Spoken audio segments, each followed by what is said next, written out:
मा मा कश्चिद् कश्चित् दुःखभाग् दुःखभाग् भवेत्। भवेत्। ॐ ॐ शान्तिः शान्ति शान्तिः शान्ति शान्तिः। शान्तिः। आप सभी का बहुत बहुत धन्यवाद और स्वागत इस मंच पर, अखिल भारतीय राष्ट्रवादी लेखक संघ के इस विशिष्ट मंच पर। मैं डॉक्टर सीमा शर्मा आज रविवार दिनांक 8 जनवरी 2023 को अखिल भारतीय राष्ट्रवादी लेखक संघ के इस आभासी कार्यक्रम एकात्म मानव दर्शन और साहित्य में आप सभी का बहुत बहुत स्वागत करती हूँ। अखिल भारतीय राष्ट्रवादी लेखक संघ के इस कार्यक्रम के विधिवत प्रारंभ से पूर्व मैं यहाँ पर एक संक्षिप्त कार्यक्रम की जो रूपरेखा है वो आप सभी के समक्ष प्रस्तुत कर रही हूँ। कार्यक्रम का शुभारंभ आप सभी ने कल्याण मंत्र के साथ किया। कार्यक्रम में स्वागत कथन डॉक्टर अंजू सिहारे जी करेंगी। कार्यक्रम के आज के मुख्य सारस्वत वक्ता डॉक्टर इंदु शेखर तत्पुरुष जी रहेंगे और आज के कार्यक्रम की अध्यक्षता कर रहे हैं आदरणीय सर्वेश पांडेय जी। अध्यक्षीय उद्बोधन के बाद में सारस्वत अतिथि को मानद सदस्यता प्रदान की जाएगी। श्री सोमदत्त जी अपनी इस भूमिका का निर्वाह करेंगे और कार्यक्रम का समापन कृतज्ञता ज्ञापन के पश्चात कल्याण मंत्र से ही होगा। कार्यक्रम के विधिवत शुभारंभ के बाद मैं यहाँ पर अपनी साथी और यहाँ पर मैं मुझसे कुछ संक्षिप्त सूचनाएं जो मुझसे छूट गई मैं उनको भी आपसे साझा करना चाहती हूँ। यहाँ पर तकनीकी सहयोग डॉक्टर अतुल गुप्त जी कर रहे हैं। मीडिया का प्रसार देखते हैं श्री अमन अंगऋषि जी और कार्यक्रम का संयोजन युवा लेखक एवं आलोचक प्रधान संपादक अखिल भारतीय राष्ट्रवादी लेखक संघ के डॉक्टर आनंद पाटिल जी ने किया है। आज के कार्यक्रम के समन्वयक हैं डॉक्टर नित्यानंद श्रीवास्तव जी। आप वरिष्ठ साहित्य समीक्षक हैं, सह आचार्य हैं हिंदी विभाग में दिग्विजयनाथ स्नातकोत्तर महाविद्यालय गोरखपुर उत्तर प्रदेश और आप संस्थापक सदस्य हैं अखिल भारतीय राष्ट्रवादी लेखक संघ के।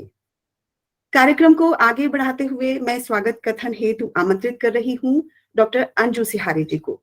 अंजू सिहारे जी कवयित्री एवं लेखिका हैं तथा हिंदी विभाग में अध्यक्ष हैं शासकीय छत्रसाल महाविद्यालय पिछोर मध्य प्रदेश में। आप अखिल भारतीय राष्ट्रवादी लेखक संघ में कार्यक्रम संचालन समिति की सदस्य भी हैं। अंजू सिहारे जी आपका स्वागत है। स्वागत कथन हेतु। नमस्कार। शुभ संध्या उपस्थित सभी श्रोतागण। मैं डॉक्टर अंजू सिहारे, आप सभी को मेरा स्नेहपूर्ण सादर अभिनंदन। सर्वप्रथम मैं धन्यवाद ज्ञापित करती हूँ कि मुझे इस मंच पर स्वागत वक्तव्य का अवसर प्रदान किया गया। एक बार आप सभी का कार्यक्रम की रूपरेखा से आप सभी परिचित हो चुके हैं। समय की गरिमा का ध्यान रखते हुए हमारे आज के सारस्वत वक्ता, हमारे कार्यक्रम के मुख्य अतिथि डॉक्टर इंदु शेखर तत्पुरुष जी, सुप्रसिद्ध साहित्यकार एवं संपादक साहित्य परिक्रमा। आज के इस कार्यक्रम में अखिल भारतीय राष्ट्रवादी लेखक संघ की ओर से आपका हार्दिक अभिनंदन है, स्वागत है। आपने हम अपने बहुमूल्य समय से हम लोगों के लिए, इस कार्यक्रम के लिए समय निकाला। आपकी उपस्थिति मात्र से ही हम सब उत्साहित हैं, खुश हैं, प्रसन्न हैं। आपकी प्रशंसा में शब्द कम ही पड़ेंगे। आपका सानिध्य और मार्गदर्शन हमें मिला, आगे मिलता रहे, यही आशा करते हैं। आपका कृतित्व एवं व्यक्तित्व इतना गरिमामयी है कि मैं क्या ही कहूँ। कविता संग्रह, पुस्तक संपादन, पुरस्कार, सम्मान, संगठन, संबद्धता, सभी क्या कुछ है जो आपसे अछूता रहा हूँ। बस आपका एक बार पुनः बहुत बहुत स्वागत है, बहुत बहुत अभिनंदन है। स्वागत है हमारे कार्यक्रम में अध्यक्ष पद की शोभा बढ़ा रहे डॉक्टर सर्वेश पांडे जी का। आप भाषाविद, प्राचार्य, DCS के स्नातकोत्तर महाविद्यालय मऊ उत्तर प्रदेश, संस्थापक सदस्य अखिल भारतीय राष्ट्रवादी लेखक संघ। आशा है कि आपका परामर्श और मार्गदर्शन हमें मिलेगा। हमारी हौसला अफजाई हेतु आपने समय निकाला, आपका बहुत बहुत अभिनंदन है, स्वागत है। स्वागत है संघ के सभी पदाधिकारी गण, हमारे कार्यकारी अध्यक्ष श्री सोमदत्त शर्मा जी का, महासचिव डॉक्टर घनश्याम जी का, कोषाध्यक्ष मेजर सरस चंद्र त्रिपाठी जी का, संगठन सचिव श्री सिद्धांत जी का, संयोजक भारत इतिहास कोष डॉक्टर अतुल गुप्त जी का, मीडिया प्रभारी डॉक्टर अमन आंगीरसी जी का, आप सभी का कार्यक्रम में हार्दिक हार्दिक स्वागत है।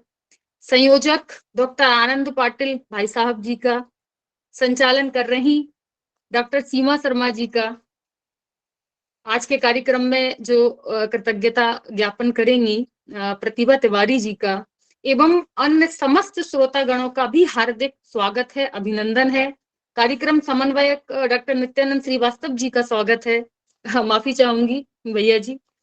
अखिल भारतीय राष्ट्रवादी लेखक संघ की ओर से सभी श्रोतागण, सभी अतिथियों का, सभी संघ के पदाधिकारियों का बहुत बहुत स्वागत है, बहुत बहुत अभिनंदन है। धन्यवाद।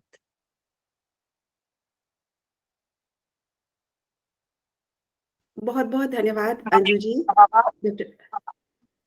डॉक्टर अंजू सिहारी जी, अब मैं कार्यक्रम को आगे बढ़ाते हुए हम कार्यक्रम के मुख्य विषय की ओर हैं और मैं यहाँ पर आमंत्रित कर रही हूँ आज के मुख्य वक्ता, प्रख्यात कवि, आलोचक, साहित्य परिक्रमा के संपादक आदरणीय डॉक्टर इंदु शेखर तत्पुरुष जी को।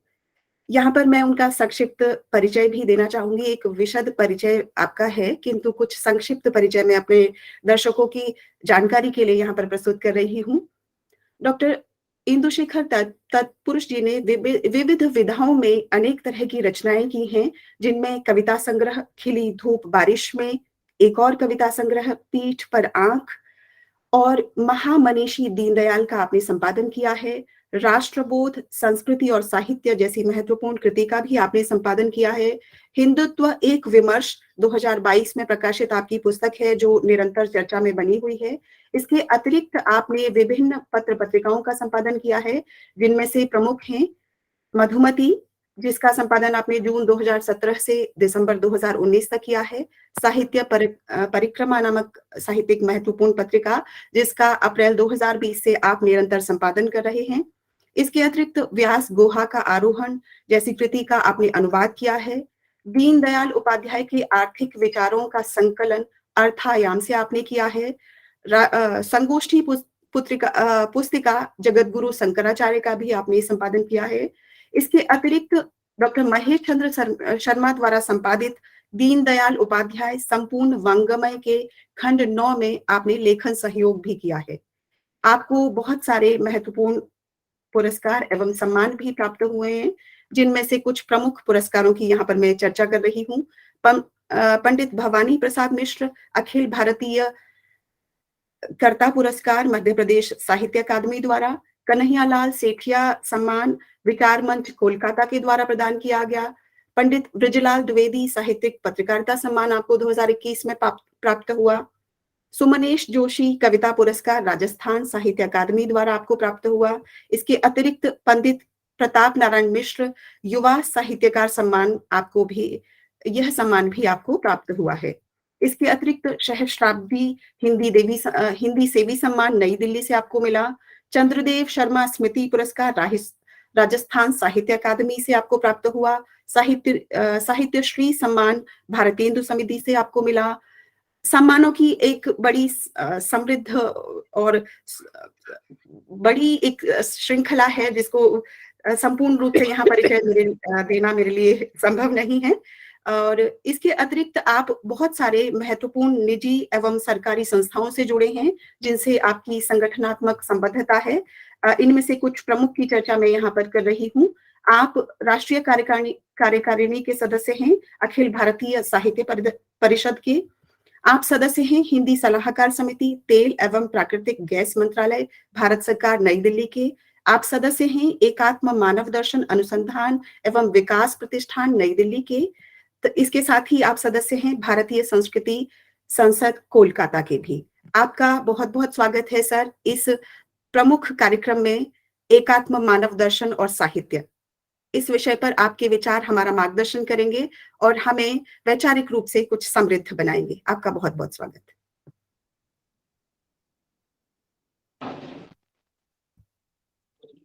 सभी को मेरा सादर अभिवादन।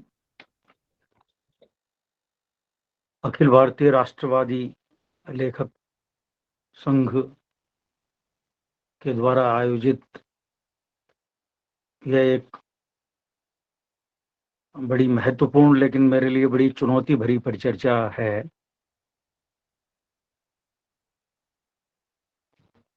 और जब इसके संयोजक पाटिल जी ने, डॉक्टर आनंद पाटिल जी ने इस विषय की चर्चा की, तो मुझे लगा कि ये एक बहुत चुनौती भरा कार्य है।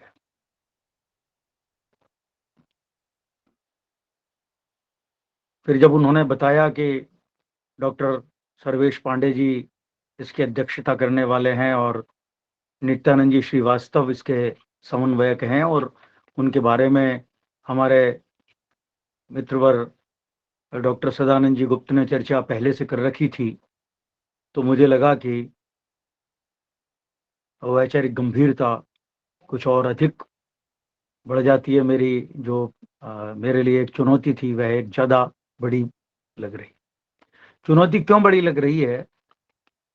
वस्तुतः आज से 1.5 वर्ष पूर्व ठीक इसी विषय पर, और मुझे लगता है कि मेरी जानकारी में नहीं है कि देश में इस विषय को लेकर एकात्म मानव दर्शन और साहित्य, इसको लेकर पहले कभी बहुत पहले कितनी चर्चा हुई। दिल्ली में हमारे एक मित्र हैं, उन्होंने मुखर्जी सेवा न्यास में ठीक इसी विषय पर आज से 1.5 वर्ष पूर्व एक चर्चा रखी थी। तब पहली बार मुझे कुछ आधारभूत बिंदु एकात्म मानव दर्शन और साहित्य को लेकर ध्यान में आए, लेकिन उसके बाद मैं सोचता रहा कि इस काम को मैं करूं, आगे बढ़ाऊं, लेकिन वो टलता गया। और जब मुझे इसका आमंत्रण मिला तो मुझे लगा कि एक बहुत बड़ा काम मैंने हाथ में लेने के लिए सोचा था और छोड़ दिया, और अब वो वापस मुझे लेने का एक अवसर भी दिया है। इसके लिए मैं राष्ट्रवादी लेखक संघ के अभी संपूर्ण जो वर्तमान में अभी श्रोता भी हैं और प्रत्यक्ष और परोक्ष जुड़े हुए हैं, उनका मैं आभारी भी हूँ।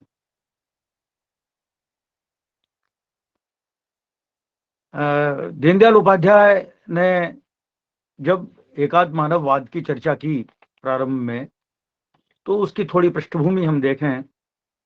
1951 में वे एक राजनीतिक दल के महामंत्री के रूप में कार्य प्रारंभ करते हैं और निरंतर 16 वर्ष तक उन्होंने महामंत्री के रूप में और 17वें वर्ष के अपने आखिरी 3-4 महीने राष्ट्रीय अध्यक्ष रहे जनसंघ के, लेकिन उस दल के करता धरता रहे। यह वह कालखंड था देश में नेहरू के आभा मंडल में पश्चिमी विचारों का इतना बोलबाला था कि प्रत्येक दल एक विचारधारा से जुड़ा हुआ था। विचारधाराएं पश्चिमी थी और हर दल से पूछा जाता था कि आपकी विचारधारा क्या है, आप व्यक्तिवादी हैं, समाजवादी हैं, आप पूंजीवाद में विश्वास करते हैं या प्रजातंत्र में विश्वास करते हैं। और जब जनसंघ की स्थापना हुई तो मुझे लगता है कि लगभग 12 वर्ष तक, 13 वर्ष तक दीनदयाल उपाध्याय इस प्रश्न से जूझते रहे कि हमारी विचारधारा क्या। भारतीय कहने से तो काम नहीं चलेगा कि हम भारतीय हैं। ये तो भारतीय, तो उस समय और भी समांतर दल थे। राम राज्य परिषद था, वो भी भारतीय चिंतन को लेकर था, करपात्री जी महाराज का था। हिंदू महासभा भी उस समय थी और सावरकर जी की, वो भी भारतीयता को लेकर थी, हिंदुत्व को लेकर थी। लेकिन एक राजनीतिक दल के नाते एक राजनीतिक विचारधारा क्या होनी चाहिए, यह प्रश्न दीनदयाल उपाध्याय को निरंतर मथ रहा था। और उन्होंने पहली बार 1964 में इस पद का प्रयोग किया। और हम कह सकते हैं कि जो विचारधारा शब्द का हम प्रयोग करते हैं कि यह एक राजनैतिक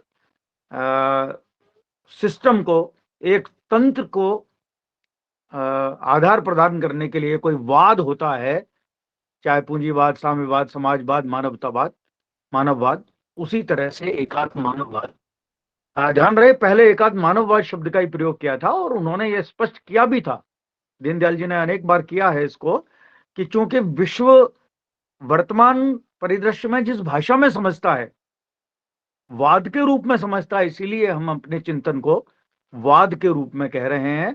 अन्यथा यह एक विश्व दृष्टि है, और विश्व दृष्टि है तो स्वाभाविक रूप से वो दर्शन है। इसीलिए कालांतर में फिर उसको हम एकात्म मानव दर्शन कहने लगे। अन्यथा आरंभ में जो तात्कालिक शब्दावली थी और उसके नाते उसको एकात्म मानववाद कहा गया। और बड़ा विचित्र शब्द है ये, विचित्र उस अर्थ में कि पहली दृष्टि में बड़ा अंतर विरोध है।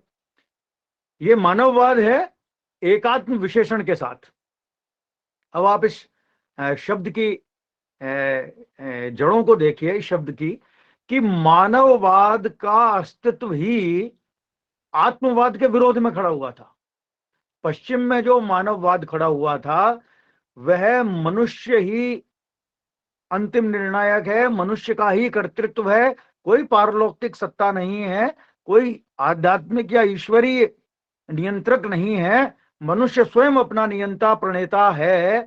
और इसी कारण मानववाद का विकास हुआ पश्चिम में, और वह मानववाद उस रूप में सामने आया। व्यक्ति कर्तृत्व, व्यक्ति का हो कर्तृत्व या समाज का हो कर्तृत्व, है वह मूलतः मानव का ही कर्तृत्व, उसमें परलोक या अध्यात्म की कहीं स्थान नहीं था। दीनदयाल उपाध्याय मानववाद शब्द को यूं कहीं लेते हैं, भारतीय दर्शन को, लेकिन वो इसके साथ जो उपसर्ग जोड़ते हैं, जो विशेषण जोड़ते हैं, एकात्म। अब ये बड़ी मजेदार बात है। मजेदार बात यह है कि आत्मवाद जो पश्चिम की दर्शन परंपरा है, उसमें आत्मवादी दर्शन और यथार्थवादी दर्शन। आत्मवादी दर्शन वे हैं जो आध्यात्मिकता में या अपने अंतरानुभूति में, आत्मिक अनुभूति में विश्वास रखते हैं। तो ऐसे जो विरुद्धों का सामंजस्य आप कह सकते हैं, जो भारतीयता का मूल स्वर है, और उन्होंने एकात्म मानववाद की स्थापना की, और यह इस तरह से एक भारतीय स्वर बना। जहां तक विचारधारा की या वाद की बात है, तो यह सच है कि समग्र भारतीय विचार किसी एक विचारधारा से संचालित नहीं है। विचारधारा तो नदी की तरह होती है। भारत सभी विचारों का, विश्व में जितने भी प्रचलित विचार संभव हो सकते हैं उनका संगम है, वह समुद्र है। इसलिए वह धारा नहीं है, वह संगम का समुद्र है, अनेक विचारधाराओं का संगम है। लेकिन इसीलिए एकात्म मानववाद शब्द अपर्याप्त लगता है, इसीलिए हम उसको एकात्म मानव दर्शन कहने लगे। यह एक विचार थोड़ा सा इसके पृष्ठभूमि में मुझे लगता है ये कहना चाहिए। इसके बाद एकात्म मानववाद का जो द्वंद्व दीनदयाल उपाध्याय के सामने आया, वह व्यक्ति और समाज का था। व्यक्ति से एक बड़ा प्रश्न, व्यक्ति से समाज बनता है या समाज के कारण व्यक्ति है? दीनदयाल उपाध्याय एकात्म मानव दर्शन के माध्यम से बड़ा सुंदर इसका उत्तर देते हैं कि न व्यक्ति और समाज अलग है ही नहीं। आप एक तरफ से देखें तो वह व्यक्ति दिखता है, दूसरे तरफ से देखें तो वह समाज दिखता है, और एक भी व्यक्ति की कल्पना समाज निरपेक्ष हो ही नहीं सकती, समाज की कल्पना व्यक्ति निरपेक्ष हो ही नहीं सकती। ये समन्वित भी नहीं है, व्यक्ति और समाज समन्वित नहीं है, ये एकान्वित है, ये एक ही है। एक तरफ से हम देखते हैं तो व्यक्ति दिखता है, दूसरी तरफ से समाज, और ऐसे व्यक्ति की कल्पना हो ही नहीं सकती जो समाज निरपेक्ष हो। जहां भी एक व्यक्ति है वहां प्रत्यक्ष अथवा परोक्ष एक समाज अवश्य होगा। वह समाज चाहे 3 ही व्यक्तियों का हो, वह समाज चाहे एक परिवार का ही हो, वह समाज स्मृतियों का ही हो, वह समाज परंपरा का ही हो, लेकिन समाज निरपेक्ष एक भी व्यक्ति का अस्तित्व संभव नहीं है। व्यक्ति, समाज, प्रकृति और परमात्मा, व्यष्टि, समष्टि, सृष्टि और परमेष्टि, जो 4 एक वलय थे, और एकात्म मानव दर्शन इन चारों को एक वलय के रूप में, ये चारों एक अलग अलग प्रकोष्ठ न होते हुए एक अस्मिता या एक का अस्तित्व दूसरे अस्तित्व में विलीन होता हुआ, एक अर्धमंडलाकार बनाता हुआ, एक वलय, मंडलाकार वलय बनाता हुआ व्यक्ति, समाज, प्रकृति, परमात्मा तक। अब ये बड़ा अद्भुत भारतीयता को व्यक्त करने वाला दर्शन क्यों है? कि व्यक्ति के ऊपर समाज, लेकिन समाज भी प्रकृति के प्रति, व्यक्ति तो समाज के प्रति उत्तरदायी है, लेकिन समाज प्रकृति के प्रति उत्तरदायी है। अन्यथा समाज और व्यक्ति को मिलकर यह अधिकार नहीं कि वे प्रकृति का शोषण करें, प्रकृति को नष्ट करें, प्रकृति को केवल समाज के हित में। इसलिए समाज से भी बड़ी प्रकृति है, क्योंकि समाज प्रकृति का ही अंग है। इसलिए कभी कभी मैं कहता हूं कि जब आधुनिक पर्यावरणविद पेड़ की चिंता करते हैं, धरती की चिंता करते हैं, पानी की चिंता करते हैं, तो उनकी वह चिंता हमारी चिंता से अलग है। हमारी पानी की चिंता तब भी है जब हम H2O नहीं जानते थे, या वृक्ष से ऑक्सीजन मिलती है या नहीं जानते होंगे। अगर पश्चिम को यह पता चल जाए कि वृक्ष को काटने के बाद भी आपको भरपूर ऑक्सीजन मिलेगी, तब वे एक क्षण भी वृक्षों को निर्मूलन करने में नहीं लगाएंगे। लेकिन हमको यह बता दिया जाए कि वृक्ष से कोई ऑक्सीजन नहीं मिलती, कोई कार्बन डाइऑक्साइड नहीं होती, तो अभी हम वृक्ष की रक्षा करेंगे, क्योंकि हम प्रकृति के प्रति हमारी दृष्टि एकात्मानवादी है। लेकिन अंत में परमात्मा आता है। व्यक्ति, समाज और प्रकृति तक हम जड़वादी ही रहते हैं, और जड़वाद के कारण इन चारों की एकात्मक अनुभूति संभव नहीं है। परमात्मा के कारण ही हम एकात्मक व्यक्ति, समाज और प्रकृति की अनुभूति कर सकते हैं। तो ये जो चतुर्वलय सिद्धांत है, यह जो एकात्म मानव दर्शन का है, इसका साहित्य के परिप्रेक्ष्य में क्या उपयोग है, क्या आवश्यकता आन पड़ी कि हमने इसको विषय बनाया और साहित्य के परिप्रेक्ष्य में हम चर्चा कर रहे हैं। क्योंकि समाजशास्त्र के परिप्रेक्ष्य में होती है, राजनीति के परिप्रेक्ष्य में होती है, अर्थशास्त्र के परिप्रेक्ष्य में इसकी चर्चा होती है, दर्शन के परिप्रेक्ष्य में तो इसकी प्रासंगिक है ही। साहित्य के परिप्रेक्ष्य में एकात्म मानव दर्शन की चर्चा कितनी प्रासंगिक हो सकती है, यह एक महत्वपूर्ण बिंदु आता है। भारत में प्रगतिशील आंदोलन और मार्क्सवाद के आने के बाद एक मानदंड बनाए। निर्मल वर्मा का एक उद्धरण उन्होंने मैं आपके सामने प्रस्तुत करूंगा। रोटी को बड़ा महत्वपूर्ण मूल्य माना। साहित्य का मूल्यांकन इस आधार पर किया गया कि वह रोटी की कितनी चिंता करता है। लेकिन यह एक बहुत गंभीर विचारणीय बात है कि रोटी मनुष्य की आवश्यकता तो है, बहुत बड़ी आवश्यकता है, लेकिन रोटी मनुष्य का मूल्य नहीं है। और साहित्य आवश्यकता के लिए नहीं लिखा जाता, साहित्य मूल्य के लिए लिखा जाता है। मनुष्य रोटी के लिए कितने संघर्ष करता है, लेकिन रोटी मनुष्य को जितना खाना आवश्यक है, उतना यह जानना भी आवश्यक है कि रोटी क्यों खाना, रोटी बांटकर खाना या छीनकर खाना, रोटी किसके लिए खाना। यह मनुष्य ही है जो रोटी के लिए जीता है, लेकिन रोटी के लिए झूठ भी बोल सकता है। रोटी कम और खाने वाले ज्यादा हों, अपने ही हों, तो वो यह कहकर कि मेरा पेट भर गया है, वह रोटी छोड़ भी सकता है, दूसरों के लिए रोटी छोड़ सकता है। मनुष्य अपने मूल्यों के लिए आमरण अनशन भी कर सकता है। अभी एक जैन संत ने आमरण अनशन करके रोटी छोड़ दी थी।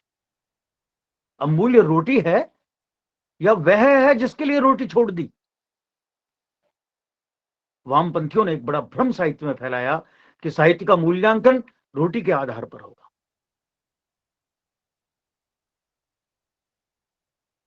एक व्यक्तिवादी विचारधारा आई, उसने स्वतंत्रता के आधार पर, मानव की स्वतंत्रता ही सबसे बड़ा मूल्य है। और अनेक साहित्यकारों का, जिनमें व्यक्तिवादी साहित्यकार थे, अस्तित्ववाद से प्रभावित थे, और एक बड़ी श्रृंखला व्यक्तिवाद का स्वरूप अस्तित्ववाद के रूप में हाइडेगर से प्रभावित साहित्यकारों का मूल्यांकन किया गया। और वे व्यक्ति की स्वतंत्र चेतना, और इतनी स्वतंत्र चेतना कि वे समाज के मूल्यों पर भी अधिकार कर सकती हो, समाज के मूल्यों का अतिक्रमण करने वाली व्यक्ति चेतना और व्यक्ति स्वातंत्र भी, कि मुझे इससे क्या है, क्योंकि यह मेरी व्यक्ति की स्वतंत्र चेतना है। ऐसा एक साहित्य में मूल्य प्रस्थापित किया गया, यानी जहां समाजवाद और साम्यवाद ने, मार्क्सवाद ने रोटी को परम मूल्य माना, चरम मूल्य माना, वहीं व्यक्तिवाद ने, जिसके आधार पर साहित्य का मूल्यांकन किया गया, अस्मिता का, अस्तित्व का और अस्तित्ववाद का को एक मूल्य मानते हुए साहित्य का मूल्यांकन किया गया। लेकिन हमारी जो साहित्यिक परंपरा थी वह न व्यक्तिवादी चिंतन से हट पाती थी, उसका मूल्यांकन हो पाता था। हम अगर छठे दशक में केवल कविता के प्रतिमान का तो एक मैं उदाहरण बड़ा प्रसिद्ध है इसलिए दे रहा हूं, लेकिन और भी साहित्य के मान मूल्यों की जितनी भी पुस्तकें हम देखें 5वें और 6ठे दशक में, उन सब में मूल्यांकन का आधार या तो व्यक्तिवादी चेतना, जो व्यक्ति के स्वतंत्र अस्तित्व के कारण समाज को अतिक्रामित करती है, अथवा समाजवादी साम्यवादी मूल्य जो केवल भौतिक लिप्सा और भौतिक संसाधनों के आधार पर साहित्य का मूल्यांकन करते हैं, उसके आधार पर ही साहित्य के नए मान मूल्य और प्रतिमान स्थापित किए गए। लेकिन क्या हमारी परंपरा उस तरह की रही है साहित्य की? हमें यदि भारतीय साहित्य के मूल तत्व को समझना है, तो हमको यदि कहीं एक आशा की किरण दिखती है तो वह एकात्म मानव दर्शन के आधार पर उसके हम मापदंड बनाएं, उसके आधार पर हम कुछ मूल्यों को समझें। मैं एक उदाहरण देता हूं। निस्संदेह निराला को एक बहुत बड़ा कवि सबने माना है, चाहे वे वामपंथी रहे हों, चाहे वे राष्ट्रवादी कवि रहे हों, चाहे जिनको दक्षिणपंथी कहा गया हो वे रहे हों, या व्यक्तिवादी रहे हो। निराला बड़े निश्चित रूप से कवि थे। लेकिन निराला की किस कविता को महत्व दिया गया? अभी मैं एक बहुत बड़े वामपंथी साहित्यकार और बड़ी संस्थान के पत्रकार रहे को पढ़ रहा था, उनका लेख पढ़ रहा था, तो उन्होंने जो हिंदी की कालजयी कविता में जो निराला की जिस कविता का उल्लेख किया, वह सरोज स्मृति का उल्लेख किया। एक और कवि हैं, आलोचक हैं, उन्होंने वह तोड़ती पत्थर निराला का उल्लेख किया। लेकिन इन दोनों ने राम की शक्ति पूजा का उल्लेख नहीं किया। अब आप एक अंतर देखिए, निश्चय ही सरोज स्मृति कविता जो उनकी है वो बहुत मार्मिक कविता है, क्योंकि प्रसंग साहित्य का है, इसलिए तरतम भेद तो हमको करना ही होगा। एक आलोचक की दृष्टि से हम देखते हैं तो हमको एक उस अंतर को समझना ही चाहिए। संवेदना की दृष्टि से बहुत गहरी कविता है, और ऐसी एलिगरी, ऐसा शोक गीत बहुत कम विश्व में लिखा गया। लेकिन संपूर्ण चेतना का, भारतीय चेतना का जो प्रवाह राम की शक्ति पूजा में आता है, एक व्यक्तिगत मानवीय संवेदना और एक संपूर्ण परंपरा की संवेदना में यदि हम तुलना करेंगे, तो हमें राम की शक्ति पूजा की जो कविता का एक उसका शिल्प, उसका कथ्य, उसका यथार्थ, वो सब सामने आएगा। मैं एक बात पर ध्यान देना चाहता हूं, राम की शक्ति पूजा में क्या यह बात निराला कह रहे हैं, उस समय कह रहे हैं, 1936 में कह रहे हैं, जब प्रगतिशील चेतना का बोलबाला था, वैज्ञानिकताओं का बोलबाला था, कर्म की बात की जा रही थी। निराला ने कर्म की बहुत सारी कविताएं लिखी थी, और वो कह रहे हैं कि उपाय यही है कि छोड़ दो, युद्ध छोड़ दो, और आप तो यह है उपाय रघुनंदन, आप साधना में लग जाएं, और जब तक आपकी साधना पूरी ना हो तब तक आप युद्ध को छोड़ दें, और एकमात्र शक्ति की करो मौलिक कल्पना। और वो मौलिक कल्पना क्या है? या मौलिक शब्द का अर्थ उसके अविधापरक मूल शब्द से ही है कि वो जो मूल शक्ति का संचय है, आध्यात्मिक शक्ति, आप साधना कीजिए। निराला उस बात को कह रहे हैं। उस कविता का प्रतिपाद्य देखिए क्या है। आप जरा तुलसी से तुलना करें, रावण रथी विरथ रघुवीरा, और बार बार हमको ये याद दिलाया जाता है कि राम का रथ तो सौरभ सत्य से बना है, इससे बना है, लेकिन हम इस बात को भूल जाते हैं कि लेकिन दूसरे दिन स्वयं मातली इंद्र का सारथी राम को रथ लेके आया, लाना पड़ा, क्योंकि भौतिक लड़ाइयां भौतिक रथों से लड़ी जाती है, आध्यात्मिक लड़ाइयां आध्यात्मिक रथों से लड़ाई जाती है। वामपंथियों ने बड़ा भ्रम उस समय फैलाया था जब रथ, मैं ये प्रसंग इसलिए याद कर रहा हूं, जब ये रथ यात्रा निकली थी तब ये बार बार हमको याद दिलाया जाता था कि अरे तुलसीदास जी के राम का रथ तो वो है कि जो इस तरह से धैर्य से और सत्य से और इससे बना हुआ है, ऐसे राम का रथ तो वो है। लेकिन वे भूल जाते थे कि भौतिक लड़ाई के लिए भी राम को रथ की जरूरत पड़ी थी, और तो जब भौतिक रथों की आवश्यकता पड़ती है तो निराला वहां राम को एक आध्यात्मिक चेतना की ओर ले जाते हैं। ये कविता इसलिए भी बड़ी है कि केवल ये भौतिक उत्कर्ष की और भौतिक चेतना की बात नहीं करती, आध्यात्मिक चेतना की भी बात करती है। तो इस तरह से एकात्म मानव दर्शन की जब हम चर्चा करते हैं और साहित्य के परिप्रेक्ष्य में चर्चा करते हैं तो हमें पूरी काव्य परंपरा याद आती है, कालिदास याद आते हैं। अन्यथा जब अगर आप व्यक्ति चेतना की बात करते हैं, व्यक्तिगत अस्तित्व की बात करते हैं, अस्तित्ववादी एक क्षण का दर्शन कि हम व्यक्ति के सुख और चरम सुख को उस क्षण में भोग लें, तो क्या क्या जरूरत थी तुलसीदास कालिदास को यह अंकित करने की, एकात पत्रम जगत प्रभुत्वम नवम वय कांतिमिदम वपुश्च अल्पश्च हेतुर्बहुहातुमिश्चन विचार मूढ़ प्रतिभा से मित्र, कि तुम मूर्ख हो, विचार करने में मूर्ख हो, कि इतना सब कुछ एक छोटी सी गाय के लिए, एक इतना सुंदर कांतिमान शरीर, एक छत्र साम्राज्य, पूरी सृष्टि का साम्राज्य, सार्वभौम साम्राज्य, नई उम्र, क्या जवानी की उम्र, और तुम एक इस तुच्छ सी गाय के लिए इसको। लेकिन दिलीप कहते हैं, ये एकात्म मानव दृष्टि से ही हम समझ सकते हैं, किमप्य विध्वंसस्तद किमप्य हिंसस्तद तब चेन्मतो हम यश शरीरे भव में दयालु एकांत विध्वंसी सुमद विधानाम पिंडेश्व अनास्था खलु भौतिकेशु। किन भौतिक पिंडों में मेरी अनास्था है, क्योंकि ये निश्चित मरणशील है। तो ये जो चेतना है, यह जो काव्य को उत्कृष्ट प्रदान करती है, और यहां मैं ये इस बात को रेखांकित करना चाहूंगा कि संवेदनशीलता काव्य का, कविता का, साहित्य का बहुत पहला गुण है, निस्संदेह पहला गुण है। लेकिन बड़ी कविता, बड़ा काव्य, बड़ा उपन्यास, एक कालजयी साहित्य केवल संवेदनशीलता पर नहीं टिकता, उसके लिए मूल्य भी जरूरी है, क्योंकि मनुष्य मूल्य के लिए जीता है। शिल्प तो साहित्य का एक आधारभूत तत्व है ही, तो शिल्प, संवेदना और मूल्य के लिए हमें, इसलिए केवल संवेदना की चर्चा तो की गई,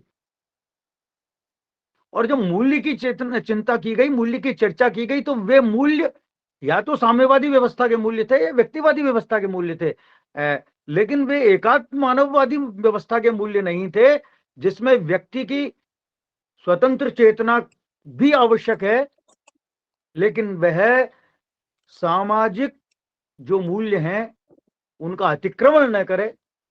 समष्टि की साधना का भी महत्व है, लेकिन वह इस शर्त पर कि वह प्रकृति का ध्वंस न करे, और व्यक्ति, समाज और प्रकृति, व्यष्टि, समष्टि और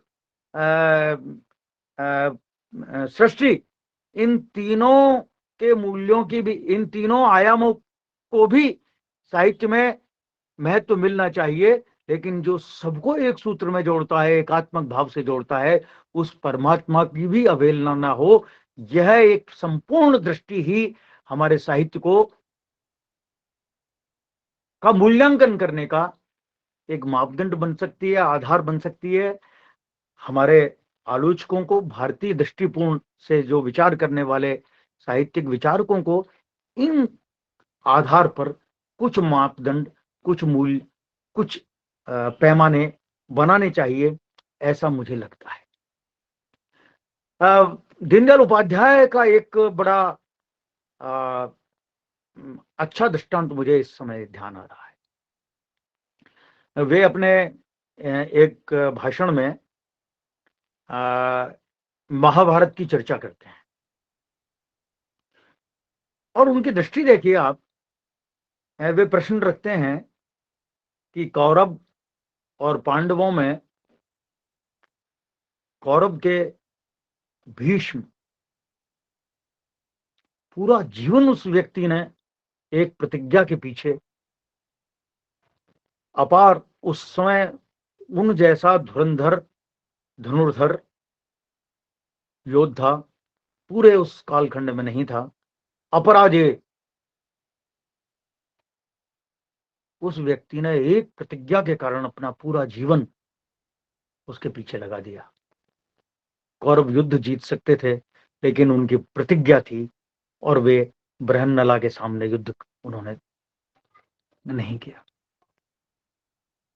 द्रोणाचार्य जिन्होंने पांडवों को गढ़ा था, ऐसे धनुर्धर, उधर दुर्योधन, कर्ण जैसे वीर, लेकिन उन्हें धर्म के पक्ष में नहीं कहा गया, वे सब अधर्म के पक्ष में माने गए। और इधर अर्जुन कृष्ण स्वयं, युधिष्ठिर और इन तीनों का उदाहरण वे देते हैं। कृष्ण ने प्रतिज्ञा की थी कि मैं शस्त्र नहीं उठाऊंगा, और उन्होंने एक बार सुदर्शन चक्र का प्रयोग किया, वो लेकर दौड़े थे। अर्जुन ने प्रतिज्ञा की थी कि जो भी मेरे गांडीव को अपशब्द बोलेगा मैं उसका वध कर दूंगा, हाँ, उसकी मृत्यु, उसकी हत्या कर दूंगा, या जो भी था। और युधिष्ठिर ने जब एक बार ऐसा प्रसंग आता है कि उन्होंने, भीम ने शायद कहा था, और लेकिन उन्होंने उसको यह कहते हुए कृष्ण ने उसका समाधान निकाला और उनको अपशब्द कहने मृत्यु के बराबर है, बड़ों को अपशब्द कहने। दुर्योधन ने, युधिष्ठिर ने प्रतिज्ञा की थी कि वे मिथ्या नहीं बोलेंगे, झूठ नहीं बोलेंगे, लेकिन उनको भी आधा झूठ, अश्वत्थामा हतो नरोवा कुंजरोवा बोलना, फिर भी ये धर्म के प्रतिनिधि माने गए। और कर्ण अंत में भी युद्ध जीता जा सकता था, लेकिन अपनी एक प्रतिज्ञा के कारण कवच कुंडल दे देता है दानवीर के। अश्वत्थामा के मरने पर द्रोणाचार्य अस्त्र छोड़ देते हैं, क्योंकि उनकी ये प्रतिज्ञा थी। और भीष्म बृहन्नला के सामने लड़ने से चाहे सेना हार जाती है, चाहे वो पूरा युद्ध हार जाते हैं। दीनदयाल उपाध्याय यहाँ धर्म और अधर्म की परीक्षा करते हैं, उनकी एक कसौटी कहते हैं। इन तीनों की जो प्रतिज्ञाएं थी, चाहे वह भीष्म की प्रतिज्ञा थी, चाहे वह आपके कर्ण की प्रतिज्ञा थी, यह केवल व्यक्ति के मूल्यों का संपोषण करती थी। एक व्यक्ति ने प्रतिज्ञा की है तो उससे वह व्यक्ति बड़ा बनेगा, उससे हमारा समूह जिसके हम उत्तरदायी हैं, हम सेनापति हैं। आप जब सेनापति होते हैं तो पूरे सेना की आप पर जिम्मेदारी होती है। आपने अपने व्यक्तिगत मान अपमान और प्रतिज्ञा की रक्षा के लिए इतनी पूरी सेना के पराजय के मुंह में डालने से नहीं हिचके आप एक क्षण के लिए। तो व्यष्टि बनाम समष्टि का सोचता है। कृष्ण ने यदि चक्र भी हटाया तो अपनी व्यक्ति की रक्षा के लिए, व्यक्ति अपने स्वयं की रक्षा के लिए नहीं उठाया। वे जानते थे कि इस क्षण धर्म की रक्षा, समष्टि की रक्षा। तो दीनदयाल उपाध्याय ने व्यष्टि और समष्टि के आधार पर धर्म के मूल्यों को एक स्थान पर किया है। यह एक साधारण, एक सामान्य सा उदाहरण मेरे ध्यान में आया। तो इस तरह से ऐसे अनेक विषय हैं जिनके आधार पर हम यदि आगे दृष्टि डालें तो हमें ऐसे सूत्र मिल सकते हैं। मैं एक उदाहरण देकर अपनी बात समाप्त करूंगा। अज्ञेय की कविता बहुत प्रसिद्ध है, असाध्य वीणा।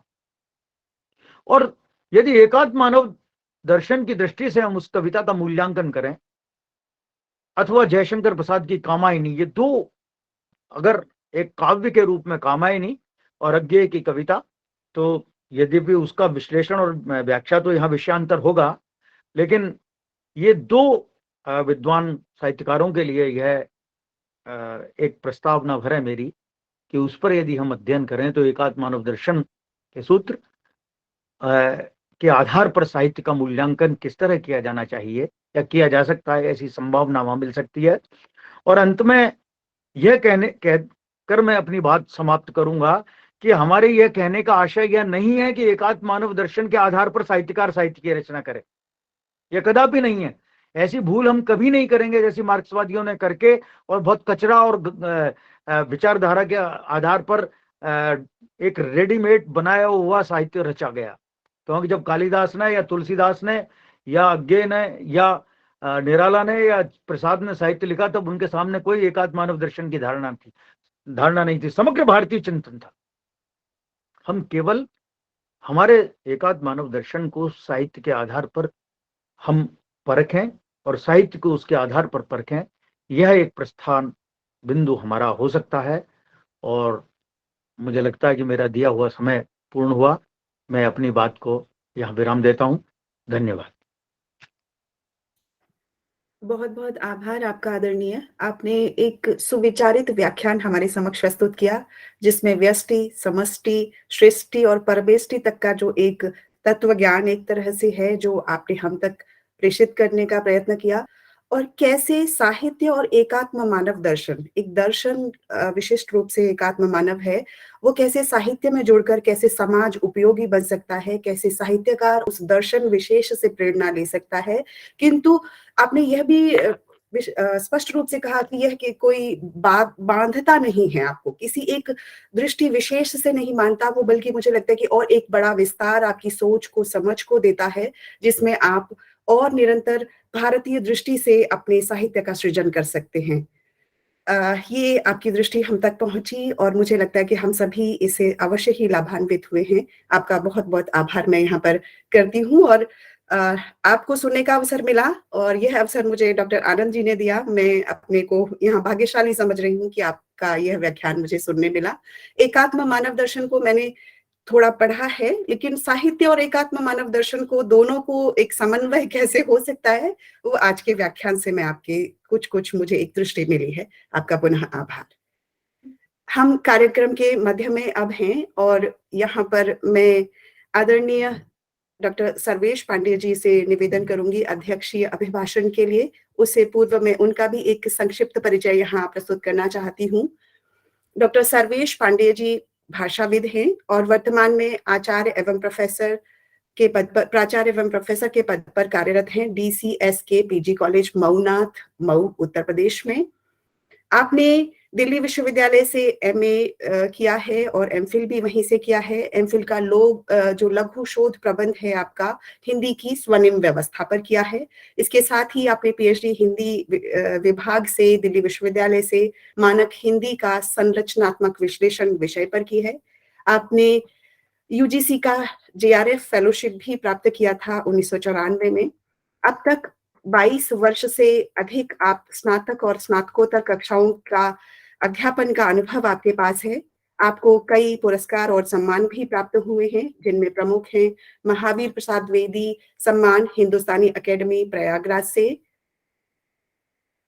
डॉक्टर सर्वेश पांडे जी ने अनेक पुस्तकों का लेखन एवं संपादन किया है, जिनमें से कुछ प्रमुख की चर्चा मैं यहाँ पर कर रही हूँ, जिनमें अनुवाद एक परिचय, प्रयोजन मूलक हिंदी, हिंदी भाषा की संरचना, अकथ, हिंदी में कारक, हिंदी, आधुनिक हिंदी कविता का विकास, हिंदी भाषा, मेरे शहर में, हिंदी के पूर्वाग्रह, हिंदी वाक्यों का प्रकार, आलोचना का संस्कृति विमर्श, हिंदी भाषा के आयाम। इसके अतिरिक्त आपने कुछ विश्वविद्यालय की पाठ्य पुस्तकों का संपादन भी किया है, जिसमें MA प्रथम वर्ष की प्राचीन काव्य का आपने संपादन किया है।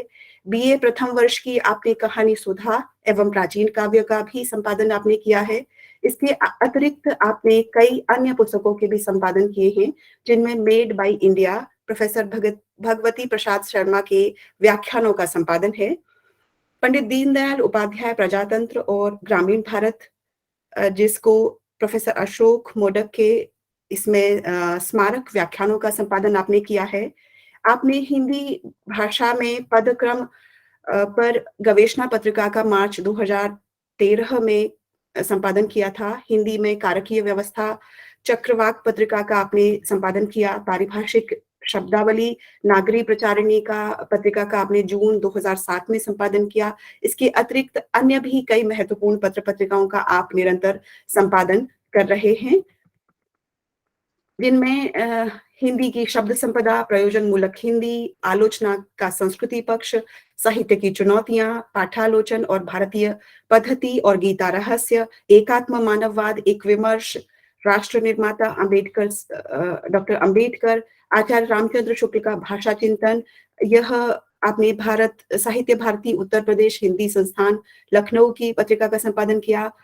और जनवरी आपका तुलसीदास का रामराज्य विषय पर भी संपादन आपने नहीं, संपादन किया है। लेख है उसमें छपे हुए मैडम, लेख अच्छा, है, संपादन नहीं। अच्छा, आपने बस हो ये गया, बहुत सारे ज्यादा जी परिचय में समय ना गंवाए तो अच्छा रहेगा। जी ये कुछ प्रमुख लेख हैं जिनको विभिन्न पत्र पत्रिकाओं में स्थान दिया गया, और इन लेखों के विषय से और पुस्तकों के विषय से आपके भाषाविद होने का परिचय हमें प्राप्त होता है। और अब मैं यहाँ पर आपको आमंत्रित कर रही हूँ आपके अध्यक्षीय अभिभाषण के लिए। आपका स्वागत है आदरणीय। बहुत बहुत धन्यवाद। आज के इस आभासी पटल पर, जो कि एक ऐतिहासिक कर सकते घटना है कि हम सभी साहित्य के साथ एकात्मवाद या एकात्म मानव दर्शन पर विचार कर रहे हैं। और अभी आज के सारस्वत वक्ता आदरणीय इंदु शेखर जी ने जितना बढ़िया वक्तव्य दिया है, निश्चित तौर से हम लोगों की जो योजना है वो सफलता की तरफ अग्रसर है, ऐसा मैं अनुभव कर रहा हूं।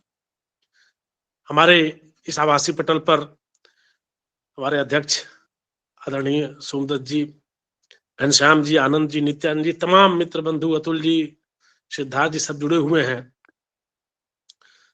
मेरी थोड़ी चर्चा इस पर हुई थी आनंद जी से, और नित्यानंद जी से तो हमारी विस्तार से इस पर वार्ता हुई थी। मैं एकात्म मानववाद को जब नहीं जानता था, काम तो मैं तब से इस पर कर रहा था। और आपने जिसकी चर्चा की, जिस लेख की, आलोचना का संस्कृति पक्ष, मूलतः जो आलोचना का संस्कृति पक्ष है वो संस्कृति पक्ष नहीं है। आज अगर मुझे उस लेख को फिर से लिखना हो तो मैं उसको एकात्मवादी आलोचना कह सकता हूं, तर्कों के साथ, प्रमाण के साथ इस बात को मैं कह रहा हूं आप सबके बीच। एक और बात, एक संदेह किया है व्यक्त आदरणीय इंदु शेखर जी ने, तो मैं उसका स्पष्टीकरण देते हुए ही अपनी बात कहूंगा तो ज्यादा बेहतर होगा। हम लोगों ने एकात्मवाद पे, आर्थिक लोकतंत्र के विषय पर एक व्याख्यान काशी हिंदू विश्वविद्यालय में कराया था, और उसमें डॉक्टर बजरंग लाल जी आए हुए थे, महेश जी भी थे, उनका भी आशीर्वाद मिला हम लोगों को। तो जब व्याख्यान पूरा हुआ, उद्घाटन सत्र, तो मंच से जब उतर रहे थे हम लोग, तो डॉक्टर बजरंग लाल जी के साथ मैं बगल में ही खड़ा था, और एक अपनी बहन थी प्राध्यापिका, उन्होंने प्रश्न पूछा कि शॉर्टकट में बता देंगे क्या कि एकात्म मानववाद है क्या, कैसे इसको समझें। तो बजरंग लाल जी ने जो बात कही, उसी बात में उस संभावना का निदान भी है और हम लोग का पाथेय भी है। उन्होंने कहा कि जो कुछ हम जीते हैं वही एकात्म मानववाद है, उससे अलग कुछ नहीं है। यही बात महेश जी भी कहते हैं, इंदु शेखर जी इसको शायद पुष्ट करेंगे, कि बहुत सरलीकरण करते हैं तो कहते हैं जो कुछ भी हम जीते हैं वही एकात्म मानववाद है, उससे अलग कुछ नहीं है।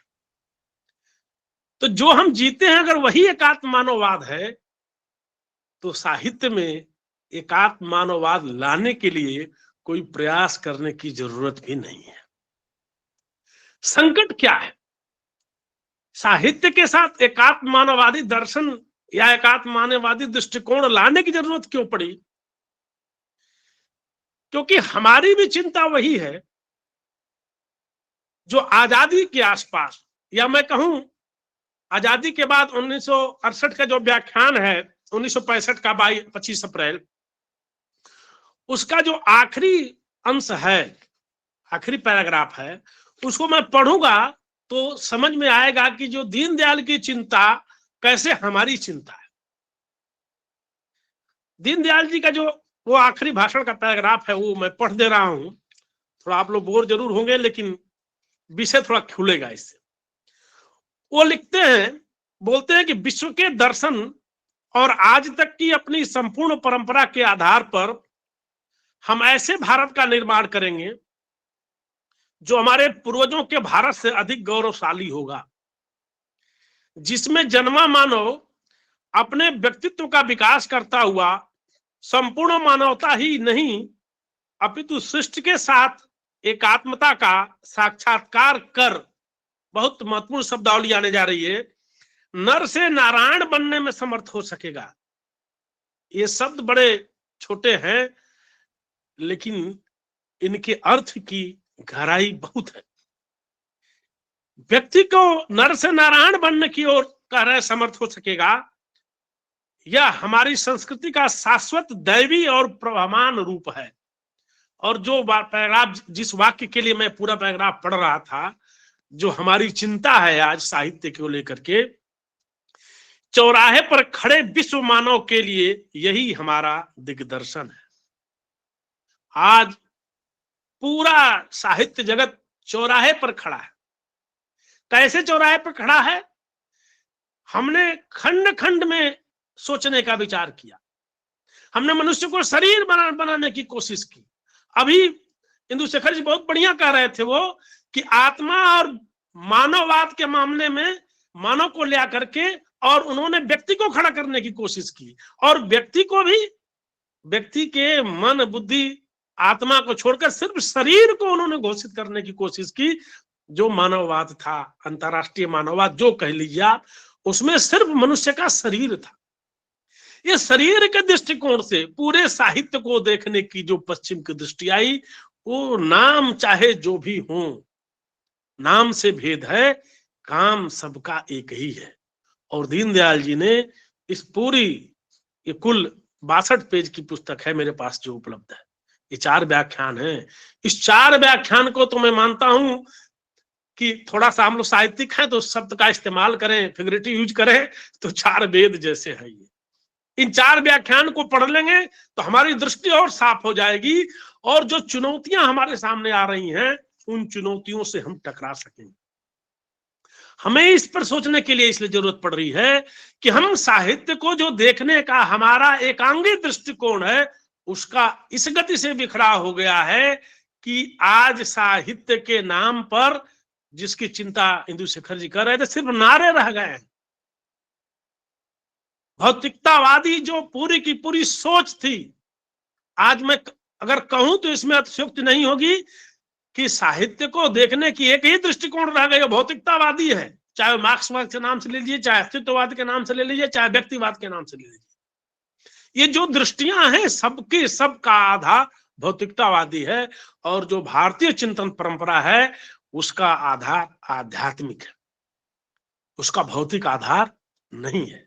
अब मैं जब भौतिक आधार नहीं है का निषेध कर रहा हूं तो इसका मतलब नहीं कि भारतीय चिंतन भौतिकता को नकारता है।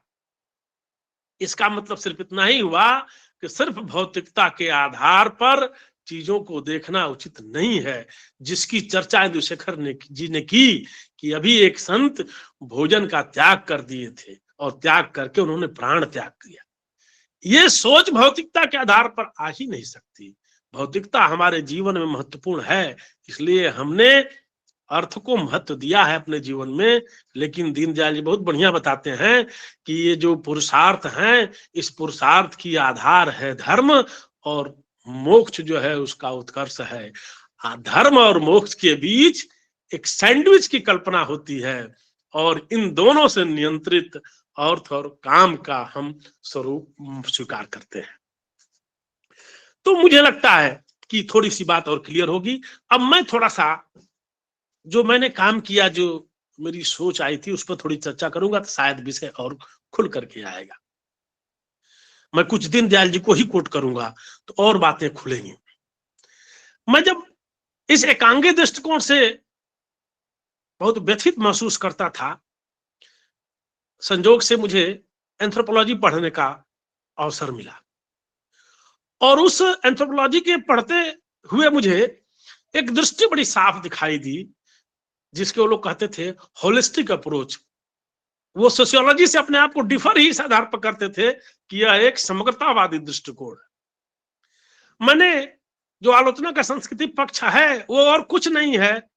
कविता क्या है, एक बढ़िया सा निबंध है शुक्ल जी का, उस कविता क्या है, निबंध पर ही वो पूरा का पूरा लेख है। उस कविता क्या है को समझने के लिए हमने संस्कृति यानी समग्रतावादी दृष्टिकोण अपनाने की कोशिश की और उस लेख में इसके सिवा कुछ भी नहीं। और जैसा कि इंदुशेखर जी ने कहा, मैं उस लेख को जब पहली बार धर्मशाला में पढ़ा तो हमारे कई मित्र आए, कहे कि कुछ अच्छा कह रहे थे लेकिन समझ में नहीं आया तुम कह क्या रहे थे, क्योंकि पूरी की पूरी शब्दावली ही वो अलग थी। और उस समय मेरे पास एंथ्रोपोलॉजी का जो एक होलिस्टिक अप्रोच था, जो समग्रतावादी दृष्टि थी, उस दृष्टिकोण से उसको मैंने देखने की कोशिश की थी। आप जानते हैं अभी क्या है, अभी पिक एंड चूज की जो परंपरा है, अपने सुविधा अनुसार तथ्यों को तोड़ने और मरोड़ने की जो परंपरा है, पूरी की पूरी आलोचना उससे ग्रसित है। और इसी कारण से जिसकी चिंता व्यक्त कर रहे थे कि एकात्मवादी दर्शन की जरूरत नहीं है। साहित्य तो हमारे समय का, समाज का है, साहित्य तो मनुष्य का है। मनुष्य कौन जो यहाँ रहता है भारत में। हमारे यहाँ जो हिंदी साहित्य है, हिंदी साहित्य में जो मानव की उपस्थिति है वो इस समाज की उपस्थिति है, इस संस्कृति की अभिव्यक्ति है। तो उसमें तो स्वाभाविक रूप से एकात्म मानववादी दृष्टि आनी ही आनी है। और बहुत बढ़िया धर्मपाल जी की पुस्तक है, आप सबने पढ़ी होगी, भारतीय चित्तमानस करके, मैं पढ़ रहा था। उन्होंने लिखा कि नेहरू कहते हैं कि भारत के लोग अभी भी 18वीं सदी में जी रहे हैं। वो कहते हैं कि भाई अगर भारत के लोग 18वीं सदी में जी रहे हैं तो उनके समझने के लिए आप 21वीं सदी की दृष्टि क्यों लगा रहे हैं। अगर उनको समझना है तो 18वीं शताब्दी की दृष्टि से ही समझिए और इसी आधार पर 21वीं सदी की 20वीं सदी के पूरे दृष्टिकोण आधुनिकतावाद को खारिज करते हैं धर्मपाल जी। भारतीय चित्तमानस पुस्तक जो उनका पहला संग्रह का पहला पार्ट है उसको पढ़िएगा, बड़ी ही अच्छी पुस्तक मुझे लगी कि पूरी की पूरी आधुनिकतावादी दृष्टि को खारिज करते हुए कहते हैं कि ये पश्चिम की दृष्टि है, ये भौतिकता आधारित दृष्टि है, इसलिए इस दृष्टि से भारत को नहीं समझा जा सकता। और जब उसी दृष्टि से हम साहित्य को समझने की कोशिश करते हैं तो वास्तव में हम साहित्य को नहीं समझ पाते हैं। हमारे साहित्य को देखने की दृष्टि जब तक अपनी नहीं होगी तब तक हम उसको नहीं समझ सकते हैं। बहुत बढ़िया एक वीडियो आजकल वायरल हो रहा है, मैं भी कल परसों ही देखा, हिंदी अंग्रेजी को लेकर के।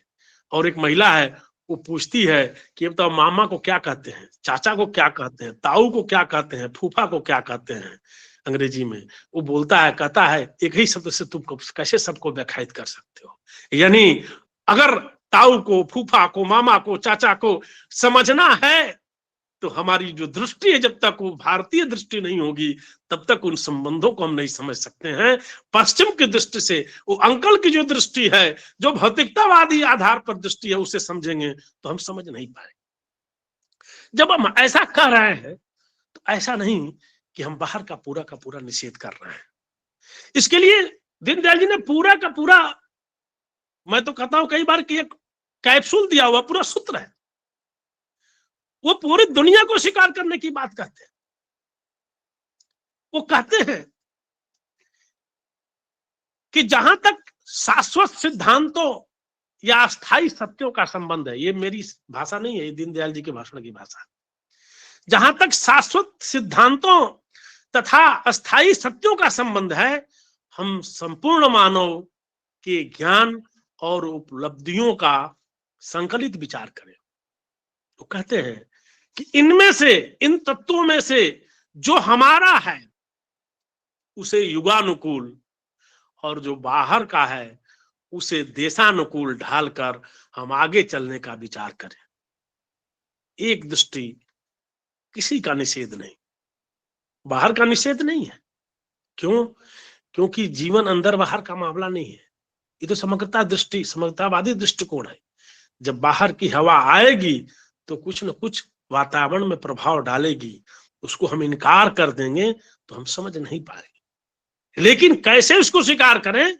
वो कहते हैं हमारा जो अपना ही है उसको हमें युगानुकूल बनाना होगा, और जो बाहर का है उसको देशानुकूल बनाना होगा। और इसका भाषा से सुंदर उदाहरण कोई नहीं हो सकता है। भाषा इसका सबसे जीवंत प्रमाण है। कैसे? आप देखें, एक शब्द है डॉक्टर, अब वो आ गया भाषा में, प्रयोग करने लगे। वो डॉक्टर का अनुकूलन कैसे हुआ कि हमारे यहाँ भोजपुरी में डगडर हो जाता है, और उस अर्थ को हम ग्रहण कर लेते हैं। हम पूरी तरह अनुकूलन करते हैं। भाषा इसका प्रमाण है कि बाहर की ली हुई चीज को हम अपने देशानुकूल बनाते हैं, और जो हमारा अपना है उसको हम युगानुकूल बनाते हैं। ये एक हमें बड़ा तथ्य है जो साहित्य को देखने की जो हमारी दृष्टि है उसको ये कहीं न कहीं से और बेहतर करता है। एक जो दूसरी बड़ी महत्वपूर्ण बात है, बातें बहुत हैं, और सीमा जी आप समय का ध्यान जरूर रखिएगा, क्योंकि ये विषय लंबा है और समय की मर्यादा टूटती है तो दिक्कत होती है। तो जब समय होगा तो आप इशारा कर दीजिएगा, मैं समेट लूंगा। हाँ, जब समय हो जाएगा तो इशारा कर दीजिएगा, मैं समेट लूंगा, कोई दिक्कत नहीं है। इस विषय पर हम लोग आगे चर्चा करते रहें। दीनदयाल जी की ही बात को करें तो दीनदयाल आप जी, जब तक बोलना चाहें आदरणीय, जब तक बोलना चाहें बोलिए। नहीं भाई साहब, जब तक नहीं, मतलब आनंद तभी तक आता है, एक सीमा के बाद आनंद टूटने लगता है। तो ऐसा ना हो कि अगली बार से दिक्कत होगी। तो नहीं, इसलिए मैंने आनंद आ रहा है, इसलिए मैंने कहा। दीनदयाल जी, ये जो हम टुकड़ों टुकड़ों में देखने की हमारी जो पश्चिम की आदत है उसकी भी चिंता करते हैं। और दीनदयाल जी कहते हैं कि भारतीय संस्कृति की पहली विशेषता यह है कि वह संपूर्ण जीवन का, एक बड़ी महत्वपूर्ण शब्दावली है, या कह सकता हूं एक उनके देखने की दृष्टि है, बड़ी महत्वपूर्ण है। एक तरफ कहते हैं वह संपूर्ण जीवन दृष्टि का, और दूसरी तरफ कहते हैं संपूर्ण सृष्टि का। यानी वो जब व्यक्ति को देखते हैं तो उसके साथ साथ सृष्टि को देखते हैं, उसके साथ साथ समष्टि को देखते हैं, उसके साथ साथ परमेष्टि को देखते हैं। एक मन व्यक्ति को स्थूल शरीर के रूप में नहीं देखते हैं, वो व्यक्ति को मन, बुद्धि, आत्मा और शरीर के समुच्चय के रूप में देखते हैं। तो वो कहते हैं कि वह संपूर्ण जीवन का, संपूर्ण सृष्टि का संकलित विचार करती है। यह भारतीय संस्कृति की विशेषता है, पहली विशेषता बताते हैं, और कहते हैं कि उसका यह दृष्टिकोण वो क्या है, एकात्मवादी दृष्टिकोण है। यानी समग्रता में देखने का, संकलित रूप से संपूर्णता में देखने का जो दृष्टिकोण है वही एकात्मवादी दृष्टिकोण है। आगे वो बोलते हैं कि टुकड़े टुकड़े में विचार करना विशेषज्ञ की दृष्टि से ठीक हो सकता है, परंतु व्यवहारिक दृष्टि से उपयुक्त नहीं है। अब कैसे है, देखिए, इस बात को थोड़ा खोलने से और बात खुलेगी। बुद्धि का काम हम मानते हैं भेदवादी दृष्टि। जैसे आप अगर किसी चीज को देखते हैं तो पहले चीजों को अलगा करके देखते हैं। अलगाना यानी खंड खंड में देखना। बुद्धि का काम है चीजों को खंड खंड में अलग अलग देखना। लेकिन अगर खंड खंड में देखेंगे तो जैसे हम लोग साहित्य के कुछ उदाहरण को लें, आंखें कैसी होनी चाहिए, मैं तो अक्सर पढ़ाता हूं तो कहता हूं भाई नाक कैसा होना चाहिए, तो सबसे सुंदर नाक तोते के चोंच जैसी। हाँ, आंख कैसी हो, तो आंख या तो हिरन जैसी हो चाहे मछली जैसी हो। हमने कहा कि जितने प्रतिमान दिए गए हैं अगर सबको लगा दिया जाए किसी में तो उतना खराब कोई चेहरा, उतना खराब सौंदर्य चित्रण नहीं। क्यों? क्योंकि ये भेदवादी दृष्टि से देखा जा रहा है। ऐसे ही जब हम भेदवादी दृष्टि से देखते हैं, खंड खंड में देखते हैं, तो हमारी जो बुद्धि की जो दृष्टि होती है वो खंड खंड में देखती है। वो जरूरी किस लिए है? विशेषज्ञ के लिए जरूरी है। अगर आपको अपने शरीर की जांच करानी है तो आपको एक एक पार्ट की जांच करानी होगी। कैसे? किस लिए? क्योंकि जो स्थूल शरीर है उस शरीर में कोई विकार है कि नहीं। लेकिन अगर ये स्थूल शरीर में विकार नहीं होता है तो आजकल नया नया विकार आया हुआ है और जिसको हम लोग कहते हैं डिप्रेशन। अब डिप्रेशन की जांच आप शरीर का पूरा करा लीजिए, आपको नहीं मिलने वाला है। तो उसके लिए मन की जांच करनी पड़ती है। इसलिए दीनदयाल जी जो मनुष्य को परिभाषित करते हैं, कहते हैं कि मनुष्य मन, बुद्धि, आत्मा तथा शरीर इन चारों का समुच्चय है। आप लोग शायद इसको जानते होंगे। मैंने एंथ्रोपोलॉजी मानव शास्त्र पढ़ने के दौरान एक प्रश्न होता था और बड़ा आनंद आता था मुझे। जैसे हम लोग यह मानते हैं कि रोग का मतलब हुआ कि शरीर में कोई बायोलॉजिकल प्रॉब्लम है, तो शरीर में कोई विकार है फिजिकल, जिसके कारण से रोग होता है।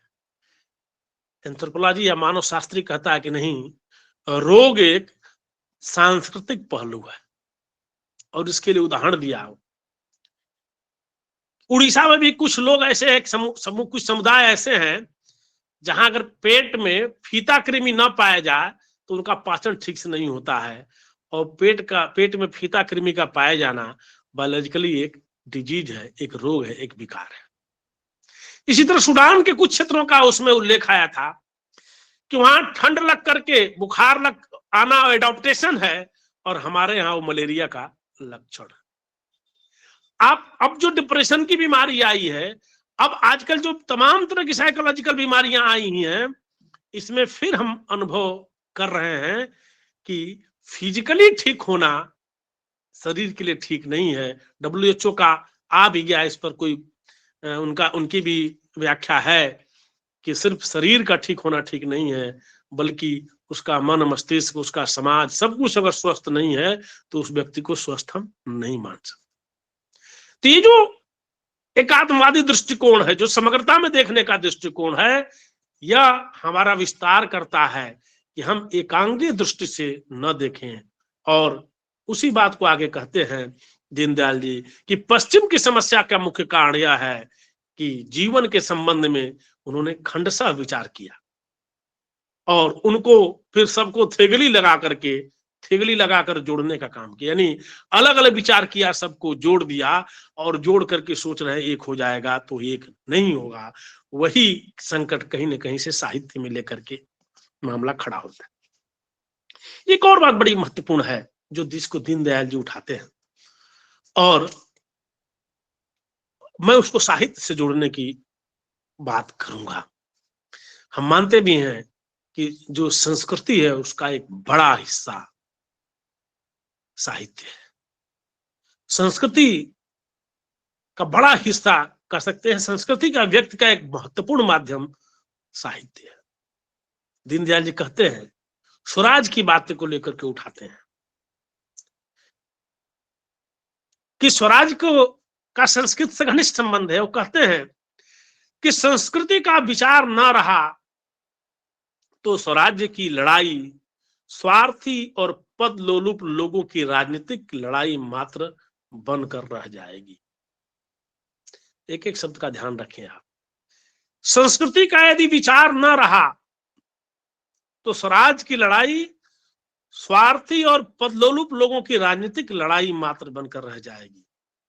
स्वराज तभी साकार और सार्थक होगा जब वह अपनी संस्कृति की अभिव्यक्ति का साधन बन सकेगा। एक बड़ा सवाल मैं खड़ा कर रहा हूं। जब मैं साहित्य कर रहा हूं तो सिनेमा से उसको अलग नहीं कर रहा हूं, मैं पत्रकारिता को अलग नहीं कर रहा हूं। वो जितने भी अभिव्यक्ति का आयाम है उन सब से उसको जोड़ने की बात मैं कर रहा हूं कि अगर साहित्य में संस्कृति का विचार नहीं रहा तो वो मानसिक विकृत लोगों का फ्रंट बन करके रह जाएगा। जब तक साहित्य का व्यक्ति का साधन नहीं बनेगा, तब तक अपने स्वरूप को साकार और सार्थक नहीं कर पाएगा। ये जो संस्कृति का मामला है, इसके बिना साहित्य के किसी स्वरूप की चर्चा कभी भी सार्थक और साकार रूप नहीं ग्रहण कर सकेगी। मेरा एकात्ममानवादी दृष्टिकोण से यह एक प्रश्न है आज के सिनेमा जगत को, आप मीडिया को उठा सकते, जिसको भी डालना चाहे। ये सब कुछ किसके लिए है? सावरकर जी बहुत बड़ा प्रश्न उठाते हैं इतिहास को लेकर के, मैं वही प्रश्न उठा रहा हूं साहित्य को लेकर के। सावरकर जी कहते हैं कि इतिहास किसके लिए लिखा जाएगा? इतिहास अपने देश के लिए लिखा जाएगा। इतिहास हमारे देश के युवाओं को, हमारे देश की पीढ़ी को अगली पीढ़ी तक ले जाने के लिए लिखा जाएगा। इसलिए इतिहास का जो गौरव गान है वो सामने आना चाहिए। मैं कह रहा हूं साहित्य किस लिए? अपनी पीढ़ी को मानसिक कुंठा में ले जाने के लिए क्या? फिल्म किस लिए? अपनी पीढ़ी को कुंठा में ले जाने के लिए क्या? पत्रकारिता किस लिए? साहित्य के जितने भी स्वरूप हो सकते हैं, साहित्य से जुड़े हुए जितने भी समाज के अभिव्यक्ति के स्वरूप हो सकते हैं, सबके लिए सवाल है कि संस्कृति से अलग उसकी अभिव्यक्ति क्यों हिंदी सिनेमा देखेगा कोई जो हमारी संस्कृति का अपमान करे, जो हमारी संस्कृति में विकार पैदा करे? ऐसे सिनेमा को इस समाज में आने की जरूरत क्या है? ऐसे साहित्य को इस समाज में आने की जरूरत क्या है? और आप देख रहे हैं इस समय जो सबसे बड़ी चुनौती हम सबके सामने है वो यही है कि चाहे सिनेमा हो चाहे साहित्य हो, हमारी संस्कृति को गलत रूप में प्रस्तुत किया जा रहा है, हमारी संस्कृति का अपमान किया जा रहा है।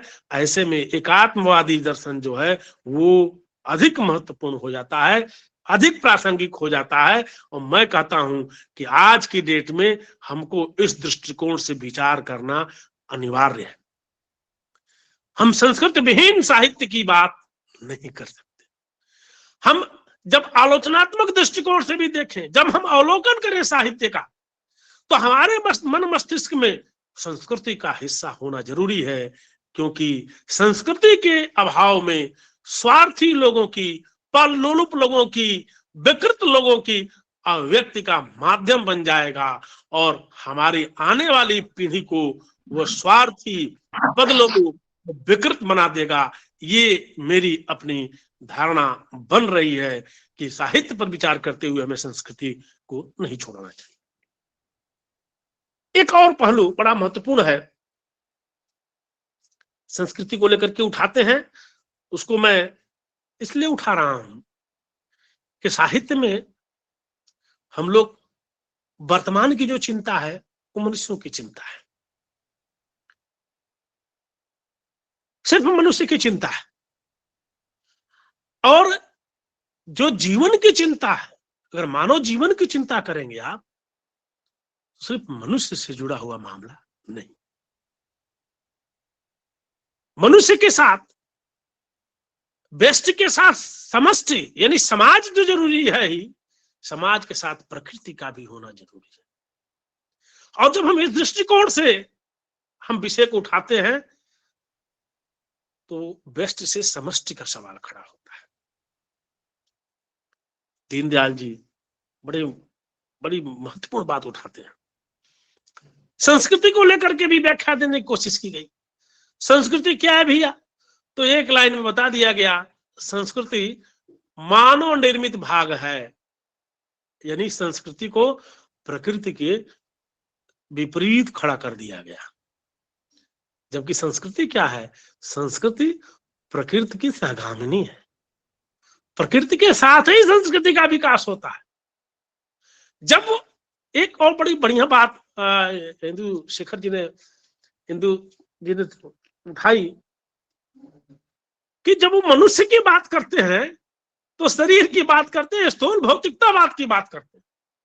इसलिए जहां जहां मानव आता है साहित्य में, वहां वहां मनुष्य के जो 3 आयाम हैं वो छूट जाते हैं, सिर्फ शरीर ही रह जाता है, उसका मन, उसकी आत्मा, उसको अलगा दिया जाता है। दीनदयाल जी कहते हैं संसार में एकता का दर्शन कर। अभी संसार की बात हो रही है, दुनिया की बात हो रही है, मनुष्य समाज की बात हो रही है। एकता का दर्शन कर, उसके विविध रूपों के बीच परस्पर पूरकता को पहचान कर। ध्यान दीजिएगा, ये छोटे छोटे वाक्यांश हैं, ये पूरे के पूरे वाक्य हैं।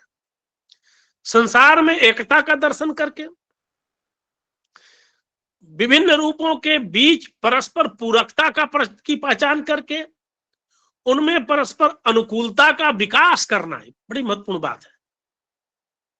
एकता का दर्शन और परस्पर पूरकता की पहचान करके उनमें परस्पर अनुकूलता का विकास करना और उस विकास के अनुसार सबको ले चलना, यानी तथा उसका संस्कार करना ही संस्कृति है, और इसके प्रतिकूल बनाना विकृति है। आप देखें कि कैसे एकात्म मानववादी जो सोच है कैसे प्रकृति के साथ संस्कृति को जोड़ती है, और जब मानव निर्मित हिस्सा बताते हैं पश्चिमी दृष्टिकोण से, तो लगता है कि जैसे यह प्रकृति के विपरीत ही खड़ी होती है। द्वंदात्मकता में देखने की जो दृष्टि है वो हमको प्रकृति के विपरीत ले जाकर के खड़ी करती है। और इसी बात को आगे बढ़ाते हुए बड़ा महत्वपूर्ण बात दीनदयाल जी रखते हैं। वो कहते हैं कि मानव जीवन को स्थिर रखने वाले, मानव जीवन की धारणा करने वाले जितने भी नियम हैं वे सब धर्म है। मानव जीवन को स्थिर रखने वाले, मानव जीवन की धारणा करने वाले जितने नियम हैं वो सब धर्म है, और उस धर्म का आधार लेकर हमको संपूर्ण जीवन का विचार करना चाहिए। आप देखें कि एकात्मतावादी दृष्टिकोण छोटी मोटी सीमाओं का अतिक्रमण करता है, वो संपूर्ण मनुष्यता की बात करता है, और मनुष्यता की सीमाओं का अतिक्रमण करते हुए संपूर्ण सृष्टि का विकास करते हुए और उससे भी आगे परमेष्टि तक लेके जाता है। यह जो एकात्मवादी दृष्टिकोण है यह विस्तृत फलक का दृष्टिकोण है। एक तीसरा पहलू मैं उठाऊंगा, बात लंबी है लेकिन उतना अधिक ले नहीं जाऊंगा, और फिर हम लोग इस पर चर्चा करेंगे, समय भी काफी निकल रहा है। इसी के साथ जोड़ते हैं एक और बड़ी महत्वपूर्ण बात है। विषय तो अर्थार्थ का है लेकिन वो जुड़ा हुआ हमसे भी है। वो कहते हैं कि प्रकृति का शोषण नहीं होना चाहिए, उसका दोहन होना चाहिए। कहते हैं कि शोषण नहीं, दोहन हमारा आधार होना चाहिए। प्रकृति के शोषण पर निर्भर न रहकर उसके पोषण पर निर्भर रहना होगा। यानी जो पर्यावरण की पूरी चिंता खड़ी हो रही है, वो चिंता सिर्फ यदि कोई एक दृष्टिकोण है जो उसको समाहित किए हुए है, उसको मार्ग दिखला रहा है, तो वो एकात्मवादी दृष्टिकोण है। एक और महत्वपूर्ण पहलू है, उसकी बात करके मैं अपनी बात को थोड़ी देर में पूरा कर दूंगा। एकात्मवादी दृष्टिकोण समाज को लेकर भी एक बड़ा ही महत्वपूर्ण पहलू रखता है। दीनदयाल जी कहते हैं कि समाज स्वयंभू है। जिस प्रकार व्यक्ति पैदा होता है उसी प्रकार समाज भी पैदा होता है। व्यक्ति मिलकर कभी समाज को नहीं बनाते। ये थोड़ा सा कंट्राडिक्शन लग सकता है, लेकिन इसको सोचेंगे आप तो एक समाज के कई व्यक्ति मिलकर के समाज बना ही देंगे, लेकिन सिर्फ व्यक्ति के रूप में खड़ा करके देखिए, समाज नहीं बन सकता। वो कहते हैं कि वास्तव में समाज एक ऐसी सत्ता है जिसकी अपनी आत्मा होती है, जिसका अपना एक जीवन होता है। इसलिए यह भी, समाज भी उसी प्रकार से जीवमान सत्ता है जैसे मनुष्य जीवमान सत्ता है। आगे इसको व्याख्यायित करते हुए दीनदयाल जी कहते हैं कि कई बार बहुत निर्बल व्यक्ति भी, जो व्यक्तिगत रूप से बहुत निर्बल होगा, समाज के लिए जब खड़ा होता है तो पराक्रमी निकलता है। बहुत बार होता है कि आप व्यक्तिगत आपका कोई अपमान करता है तो आप सहन कर ले जाते हैं, छोड़ देते हैं, लेकिन जब वो आपके समाज का अपमान करता है तो आप उसको बर्दाश्त नहीं कर पाते हैं। वो बड़ी अच्छी बात रखते हैं। मैं इसको इसलिए उठा रहा हूं, जब हमें आलोचना के दृष्टिकोण को विकसित करना होगा। जब हम साहित्य सृजन करेंगे तो हमारे साहित्य में तो ये चीजें आएगी ही आएंगी, लेकिन जब हमको देखने की दृष्टि विकसित करनी होगी तो हमें समाज के बारे में भी इस दृष्टिकोण को साफ रखना होगा। और दो बातें जो अर्थशास्त्र की हैं कह के अपनी बात को मैं खत्म करूंगा। दीनदयाल जी कहते हैं कि हमको आगे जो ले जाना है, दुनिया का जो नया मार्ग दिखलाना है, चौराहे पर खड़ी इस दुनिया को मार्गदर्शन करना है, उसका दो ही आधार होगा, एक तो विकेंद्रीकरण और दूसरा स्वदेशी। ये जो विकेंद्रित अर्थनीति है और जो स्वदेशी अर्थनीति है, इसी के माध्यम से हम देश को आगे ले जा सकते हैं। मैं इसको थोड़ा सा टर्न कर रहा हूं, है पूरी तरह से अर्थशास्त्र का मामला, लेकिन हमारा जो साहित्य है वो अर्थ से डिफर नहीं कर रहा है। ये विकेंद्रीकरण केवल अर्थ का विषय नहीं है, ये संस्कृति का विषय है। जब जब विकेंद्रीकरण की तरफ हम जाएंगे तब तब मजबूती हमारी संस्कृति को मिलती है, और जैसे जैसे केंद्रीकरण होता है वैसे वैसे हम कमजोर होते जाते हैं। और एक और बात करके अपनी बात को पूरी करूंगा। दीनदयाल जी ने अर्थ चिंतन में आर्थिक लोकतंत्र के विषय में, और जिसको अर्थायाम के नाम से विदुशेखर जी ने उसको लिखा भी है, काम भी किया है, उसमें एक बात उठाते हैं कि जीवन में अर्थ का प्रभाव और अर्थ का अभाव दोनों ही खतरनाक होता है। और उसके लिए एक सुभाषित का इस्तेमाल करते हैं, कहते हैं विवक्षम किम न करोति पापम क्षीणा नरा निष्करुणा भवन्ति। भूखा सब पाप कर सकता है, वैसे ही जो क्षीण पर व्यक्ति है उसके करुणा का कोई मतलब नहीं बनता है।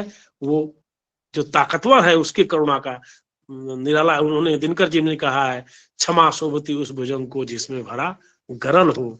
तो हमें जब साहित्य को एक आत्मवादी दृष्टिकोण से देखना होगा, और देखना होगा यानी हम बहुत दिनों तक इससे बच नहीं सकते, क्योंकि किसी भी आलोचना दृष्टि की एक वैचारिकी होती है और एक आत्ममानववाद एक वैचारिकी है। भारतीय दृष्टिकोण से साहित्य को देखने की एक दृष्टि है, इसलिए इससे हम बहुत समय तक बच नहीं सकते। और इससे हम बचने की कोशिश करेंगे तो हमारी जो दृष्टि होगी वो खंडित दृष्टि होगी, और जो खंडित दृष्टि है वो साहित्य का खंडन नहीं करती है, वो समाज का भी खंडन करती है, समाज में विषवपन करती है, और वह समाज के लिए घातक होता है। तो हम सभी जो राष्ट्रवादी लेखक संघ, अखिल भारतीय राष्ट्रवादी लेखक संघ के जो लेखक हैं, इससे जुड़े हुए जो रचनाकार हैं, जो पाठक हैं, उन सब का दायित्व है कि इस चुनौती को हम स्वीकार करें और साहित्य को एक आत्मवादी दृष्टिकोण से हम देखने का आग्रह करें। उसके जो मापदंड है, उसके जो मानक है, उस पर हम चर्चा करें। मैंने कुछ बिंदुओं को उठाया, कुछ बिंदुओं को पहले भी उठाता रहा हूं। अब जरूरत है, जैसा कि हमारे मुख्य वक्ता ने कहा कि उनके मन में भावना तो थी लेकिन ऐसा अवसर नहीं आया, तो हो सकता है आज का जो यह आभासी पटल का संवाद है यही मील का पत्थर साबित हो, और यहीं से एक आत्मवादी दृष्टिकोण से हम आगे बढ़ेंगे। आप सभी को मेरा सादर प्रणाम। आप सब ने मुझे अवसर दिया, सभी को नमस्कार। आभार आपका आदरणीय। आपने अंतिम पंक्ति जो कही, मेरी उससे सहमति है कि अवश्य ही यह कार्यक्रम एक बिंदु होगा जो आध्यात्मिक रूप से एकात्मवाद और साहित्य को करेगा। उदाहरण भाषाविद है तो भाषा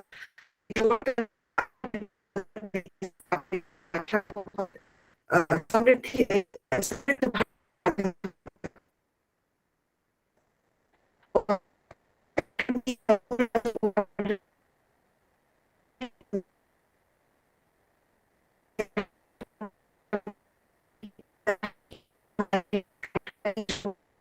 आपकी आवाज कट रही है।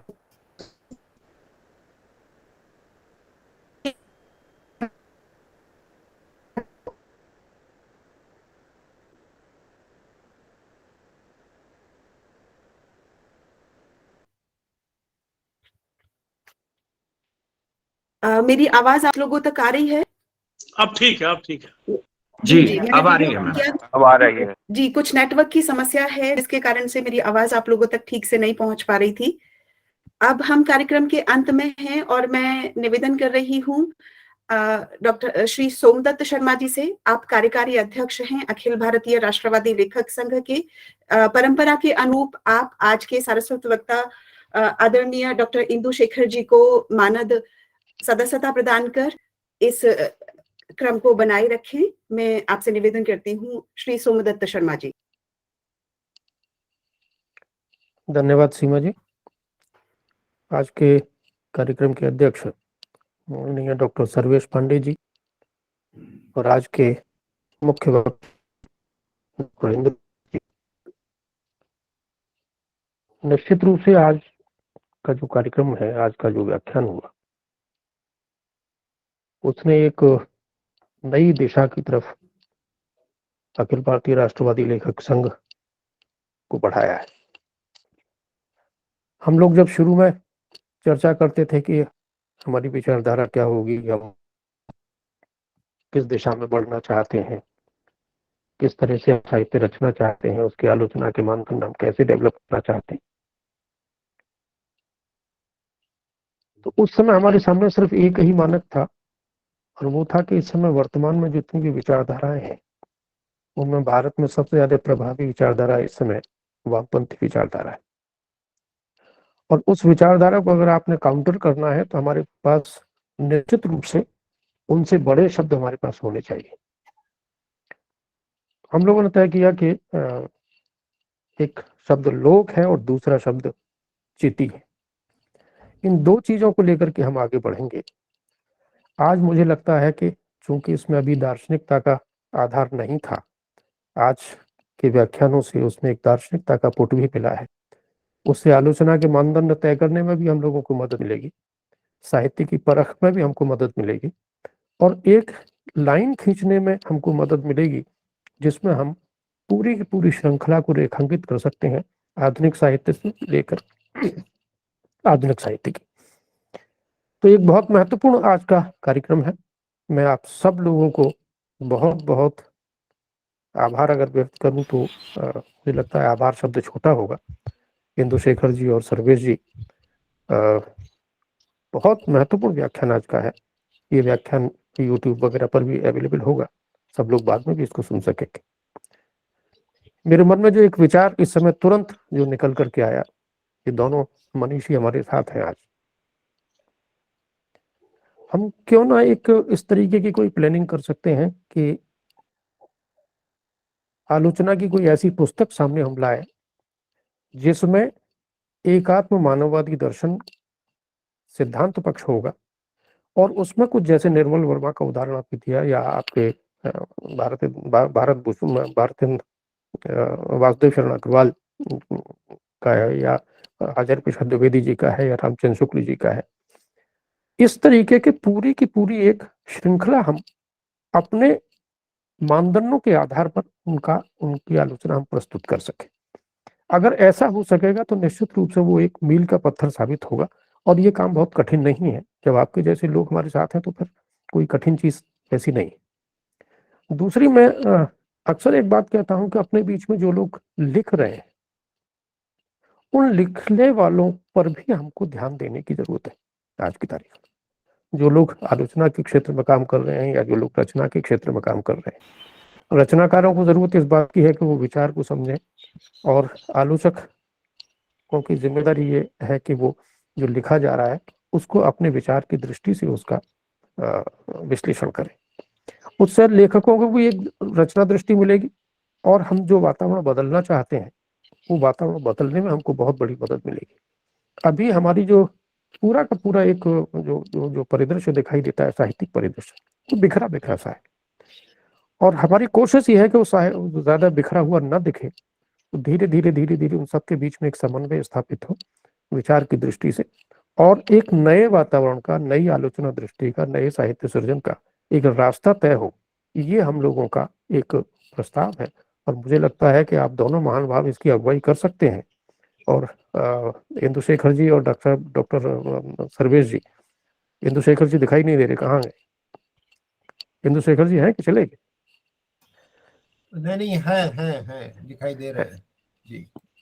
तो मैं आप दोनों लोगों से निवेदन करता हूँ कि कुछ उस तरीके की तरफ विचार करना शुरू करें। तो अखिल भारतीय राष्ट्रीय लेखक संघ आपके साथ खड़ा है और आप हमारे साथ खड़े हैं, इसलिए दोनों की युति एक नई सृष्टि की रचना करेगी, ऐसा मुझे लगता है। हमारी परंपरा है कि हम आपके जैसे लोगों को अपने साथ जोड़कर गौरवान्वित महसूस करते हैं। आदरणीय डॉक्टर इंदुशेखर जी को मैं अखिल भारतीय राष्ट्रवादी लेखक संघ की ओर से मानद सदस्यता प्रदान करने की घोषणा कर रहा हूँ। आदरणीय सर्वेश जी हमारे अपने बीच के ही व्यक्ति हैं, हमारे न्यासी हैं, तो वो तो हमारे सदस्य हैं ही। और मैं आदरणीय इंदुशेखर जी से निवेदन करूंगा कि वो मानव सदस्यता खाली सदस्यता नहीं है, एक जिम्मेदारी है कि जो संघ जिस समय जिस दिशा में आगे बढ़ रहा है उसका मार्गदर्शन भी आप करेंगे, उनका सहयोग भी आप करेंगे, और अपने जैसे लोगों को जोड़ने की कवायद भी आपके जिम्मे आएगी, ताकि ये संगठन और सबल हो, विचार की दृष्टि से भी और संगठन की दृष्टि से भी। ऐसा मेरा निवेदन है। इंदुशेखर जी अगर मुझे सुन रहे हैं तो मैं चाहता हूँ कि वो स्वीकार करें हमारी मानद सदस्यता। डॉक्टर इंदुशेखर दत्तपुरुष जी। मैं अभी आदरणीय डॉक्टर सोमदत्त जी ने जो अभी कहा और इस पटल पर अतुल जी ने जो प्रदर्शित कर रखा है, आदरणीय सोमदत्त जी, डॉक्टर घनश्याम जी और डॉक्टर सिद्धार्थ जी के हस्ताक्षरित इन तीनों महानुभावों के अध्यक्ष, महासचिव और संगठन सचिव, इन तीनों महानुभावों के संयुक्त हस्ताक्षर से जो मुझे मानद सदस्यता के द्वारा यह एक मैं कहूँगा एक आशीर्वाद स्वरूप मुझे एक संबल प्रदान किया है, उसके लिए मैं कृतज्ञता ज्ञापित करता हूँ। स्वीकार अस्वीकार से की तो बात ही नहीं है, मैं स्वयं को कृतज्ञ महसूस करता हूँ। और एक संयोग देखिए कि कल मैं इसका जरूर उल्लेख करना चाहूंगा, अगर सीमा जी मुझे अनुमति दें 1 मिनट की। जी सर, अवश्य। संयोग से कल मैं एक पटल पर था, आवासीय पटल पर, और एक व्याख्यान था मेरा, और प्रसाद चिन्नानी पुरा फलानी एक मुझे याद आ गया कि इस मंच से जुड़ी हुई एक विदुषी जो अमेरिका में है, और वो कल सुन रही थी मुझे, डॉक्टर स्वर्ण अनीता, स्वर्ण अनिल जी, डॉक्टर स्वर्ण अनिल, डॉक्टर स्वर्ण अनिल जी, और बहुत तन्मयता से सुन रही थी, और उन्होंने बहुत आनंद भाव से उन्होंने सुना। और उसके बाद उन्होंने कहा कि मैं उस संगठन, उस संस्था से जुड़ी हुई हूँ। तो मुझे एक बड़ा ये अलौकिक संयोग लगा कि आज मैं जिस मंच से की मानद सदस्यता मुझे आदरणीय सोमदत्त जी प्रदान कर रहे हैं, मैं कल अनायास ही उनके एक महत्वपूर्ण सदस्य से जो है संवाद में कर चुका था, और संयोग से उनका समय, वो चूंकि अमेरिका में थी तो उन्होंने कहा था कि वो आज नहीं जुड़ पाएंगे। तो मैं पुनः कृतज्ञ भाव से इसको अंगीकार कर रहा हूं, और धन्यवाद। बहुत बहुत धन्यवाद डॉक्टर साहब। मैं एक निवेदन आपसे करूं कि हम लोगों ने जो परिकल्पना की है संगठन के बारे में, वो खाली साहित्य तक सीमित नहीं। हमारे साथ चित्रकार भी हैं, हमारे साथ संगीतकार भी हैं, हमारे साथ गायक हैं, हमारे साथ सिनेमेटोग्राफर्स भी हैं, नाट्य लेखक भी हैं। जितनी भी रचना विधाएं जितनी भी हैं, उनके लिए, सबके लिए खुला मंच ही है। और खुला मंच इसलिए रखा गया है क्योंकि सब एक साथ अगर आएंगे तो एक दूसरे को प्रभावित करेंगे, एक दूसरे से सीखेंगे, एक दूसरे के विचार दृष्टि को समझेंगे, और इस तरीके से हम लोग आगे बढ़ेंगे। मुझे बहुत अच्छा लग रहा है आप हमारे मंच पर आए हैं। आप अब आप हमारे सदस्य, हमारे परिवार के सदस्य हो गए आप, तो परिवार की चिंता करना आपका भी काम है और सब लोगों की जिम्मेदारी है। संगठन के साथ एक एक सबल पक्ष अगर होता है तो संगठन की आभा बढ़ती है उससे। बहुत बहुत धन्यवाद डॉक्टर साहब। बहुत बहुत धन्यवाद आदरणीय सोमदत्त जी, और आभार डॉक्टर इंदुशेखर जी आपका भी कि आपने अखिल भारतीय राष्ट्रवादी लेखक संघ की मानद सदस्यता स्वीकार की। अब हम कार्यक्रम के अंतिम चरण में हैं और मैं धन्यवाद ज्ञापन की ओर बढ़ रही हूँ। धन्यवाद ज्ञापन के लिए मैं आमंत्रित कर रही हूँ सुश्री प्रतिभा जी को। प्रतिभा तिवारी आचार्य रामचंद्र शुक्ल और IA रिचर्ड इन दोनों विषयों पर तुलनात्मक संभवतः विषय पर तुलनात्मक अध्ययन कर रही हैं, अपने शोध कर रही हैं।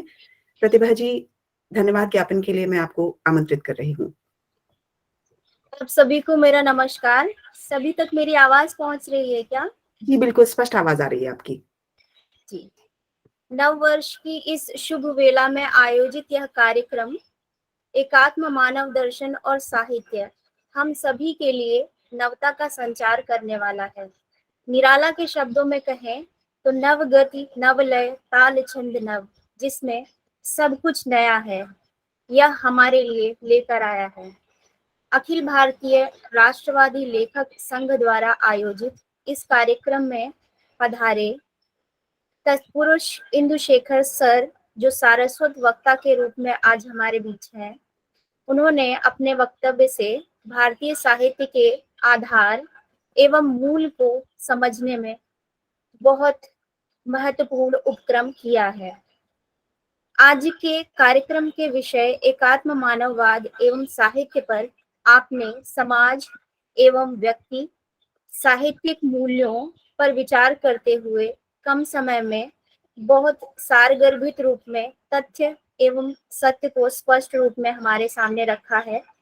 सर, भारतीय साहित्य की जो मूल अवधारणा है वह त्याग और प्रेम पर आधारित है।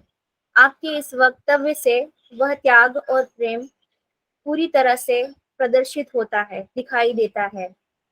वाल्मीकि ने जिस उक्ति से अपने काव्य का आरंभ किया था कि मां निषाद प्रतिष्ठाम त्वं गमः शाश्वती क्षमा यत क्रौंच मिथुना देख मवधि काम मोहितम, उसमें यह मूल त्याग और प्रेम के रूप में विद्यमान है।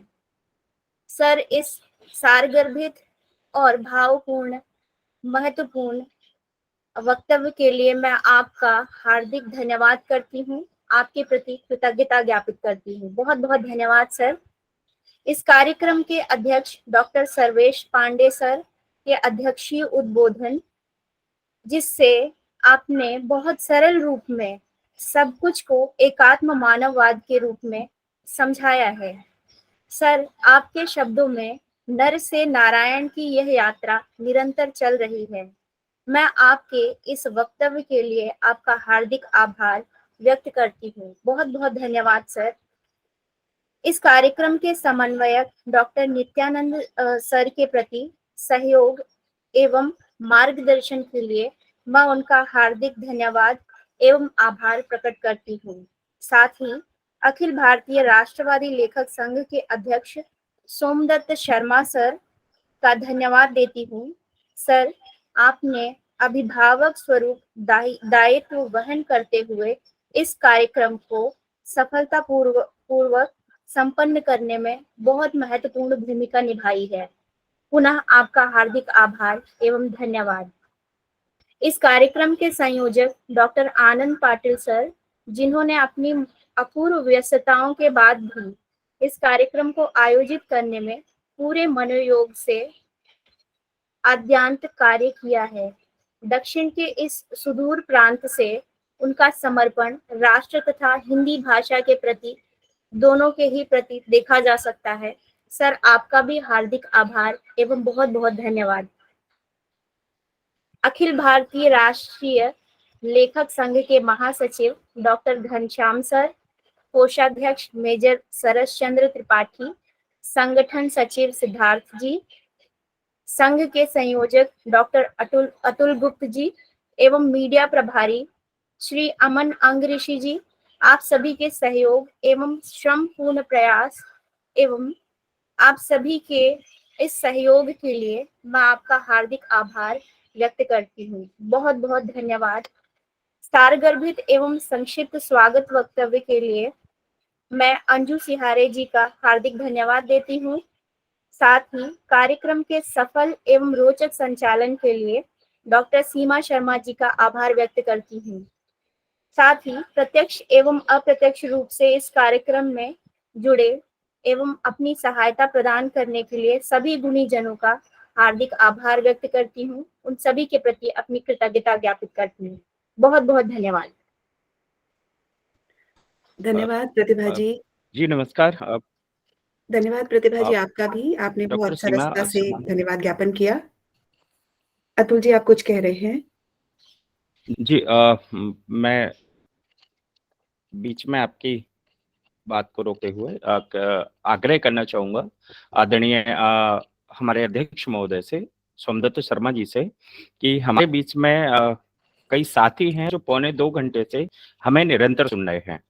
और तो आज के व्याख्यान को लेकर अगर हमारे अध्यक्ष महोदय की अनुमति हो तो हम 1-1 मिनट में उनकी फीडबैक या कोई जो प्रश्न हो तो हम वो ले सकते हैं। आदरणीय अध्यक्ष महोदय श्री सोमदत्त शर्मा जी। जी जी जी जी जी लीजिए। जी तो मुझे हैंड रेस दिख रहा है श्री अच्युत सरकार जी का, तो वो कृपया अपने आप को अनम्यूट कर लें। और ये जी मैं भी चाह रहा हूँ कि जरूर कहें। हाँ हाँ जी जी बिल्कुल। मैं और भी ये चाहता हूँ सभी कि से जरूर आग्रह है जरूर होना चाहिए। जी जी जी। और मेरा सभी से जितने भी श्रोता गण हमारे मौजूद हैं, आप सभी को जी जी जी अच्युत सरकार जी कंटिन्यू करिए प्लीज। आप सभी को सादर प्रणाम। हाँ, आप सभी को सादर प्रणाम। मैं मूलतः झारखंड और बंगाल के बॉर्डर एरिया से बिलोंग करती हूँ, और तो वहाँ पर जो है पुरुलिया बोल के एक शहर है, मैं वहाँ से, और मैं अभी सर्विस में हूँ, सेवा में हूँ, national institute of technology computer science department, Arunachal Pradesh, Indo China border area. जब मैं आपको एक चीज बोलना चाहता हूँ, अगर साहित्य जो है वो समाज को जोड़ते हैं, मनुष्यों को जोड़ते हैं, समाज को जोड़ते हैं, मनुष्य को मनुष्य को के साथ जोड़ते हैं। इसमें स्वामी विवेकानंद जी का एक बुक किताब है जिसमें बहुत सुंदर से इसको उक्त किया गया है, वो है स्वराज। श्री बंकिम चंद्र चट्टोपाध्याय जी का आनंद मठ। बट अभी आज के तारीख में जो विचारधारा, कॉलोनियल रूल के जो विचारधारा है वो काफी हद तक चेंज हो चुके हैं। अगर मैं आपको बोलूं तो ये जो वामपंथी विचारधारा के कारण बहुत सारे साहित्य, बहुत सारा वेद जो उन्मोचन हुआ नहीं, जो समाज के पास गया नहीं, जिसके ऊपर अध्ययन करना चाहते हैं, रिसर्च करना चाहते हैं स्कॉलर लोग, वो उनके पास वो मौका नहीं मिल रहे हैं। जैसे मैं आपको बताते हूँ, Tripura university, Kolkata university, Kerala university, इसमें विचारधारा के तहत यहाँ पर जो कॉलोनियल विचारधारा थे, वो विचारधारा के कारण अभी जो रिसर्च स्कॉलर हैं, उस रिसर्च स्कॉलर को वो मतलब बुक उनको नहीं मिल रहा है, ताकि उनके ऊपर हिंदू मैथोलॉजी के ऊपर जो रिसर्च होगा या अध्ययन होगा वो थोड़ा कमी मैं देख रहा हूँ। इसमें क्या होता कि साहित्य एक होलिस्टिक अप्रोच होता है एक सोसाइटी के लिए, समाज के लिए। जब वो सोसाइटी में, समाज में वो साहित्य नहीं होते हैं, तब वो सोसाइटी या समाज वो टुकड़े टुकड़े में बिखर जाते हैं। लाइक मैं जिस क्षेत्र से आता हूँ, अरुणाचल प्रदेश, यहाँ पर भाषा है 126 भाषा है। हर 5 किलोमीटर जाने के बाद भाषा पूरा परिवर्तन हो जाता है, चेंज हो जाते हैं। अभी मैं अपना जिला के बात बोलूं, अगर मैं रांची से पटना तक जाऊं, मोड ऑफ लैंग्वेज जो है, मोड ऑफ भाषा जो है, इनका हिंदी है। चाहे वो हिंदी थोड़ा अलग में हो, अलग किस्म के हिंदी हो, लेकिन उसमें कोई बड़ा बदलाव नहीं होता है। लेकिन जब मैं अरुणाचल में Subansiri district, Lohit district, Anju district, Daporijo district, यहाँ पर जब मैं चला जाता हूँ, भाषा 5 किलोमीटर के अंदर में पूरा भाषा चेंज हो जाते हैं, साथ उनका वेशभूषा, उनका सब चारित्रिक रूप सब कुछ बदल जाते हैं। तो यहाँ पर जब अच्युत जी, इसके अच्युत ऊपर भी जी, एक मूल्यांकन चल रहे हैं। मेरा निवेदन जी अच्युत जी, क्या मेरी बात आप तक पहुंच रही है? जी, अच्युत मैं जी, सुन रहा हूँ। जी मैं सुन रहा हूँ। हाँ हाँ, जी मैं सुन रहा मेरा हूँ। आग्रह ये था कि आज हाँ, हम लोग किसी और दिन भी आपको सुनेंगे। आज एक्चुअल में जो हमारा व्याख्यान हुआ है उसको लेकर के यदि आपका कोई प्रश्न है जी। और इस पूरे व्याख्यान की आपकी कोई फीडबैक हो तो वो संक्षेप में आप बता दीजिए, क्योंकि हमारे आपके बीच में एक समय की बाध्यता है। ऐसा मेरा आग्रह है आपसे। कोई प्रश्न आपका आज के ना, सेशन को ये लेके हो बहुत ही तो अच्छा प्रयास था। हमारे जो मैं वक्तागण मौजूद हैं। ना जी जी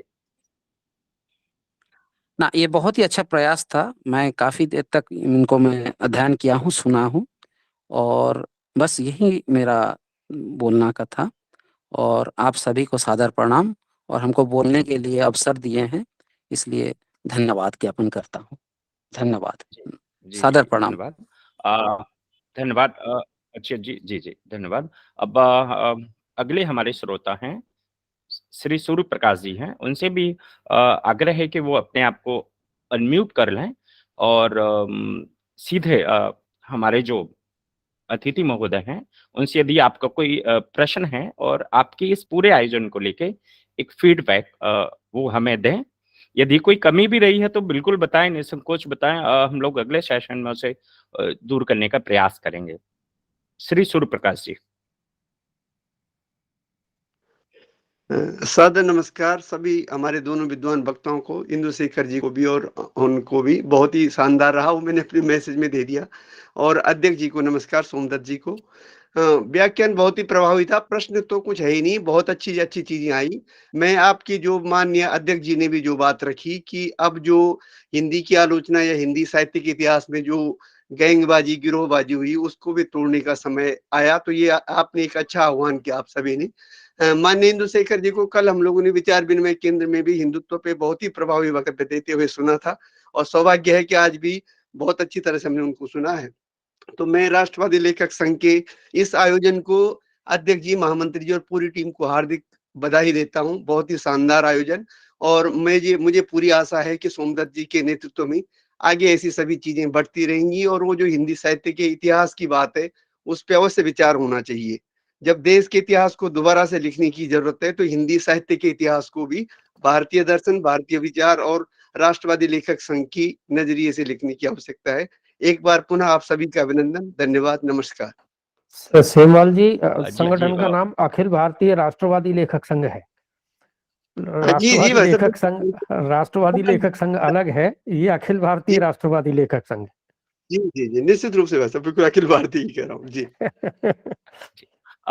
हमारे बीच में प्रोफेसर हितेंद्र मिश्र जी भी जुड़े हुए हैं और उनका हमें निरंतर मार्गदर्शन और उपाधि जो प्राप्त होता है, उनसे भी आग्रह है कि आज के इस अवसर पर यदि कोई जो प्रश्न हो या आशीष वचन हो तो संक्षिप्त में कहें।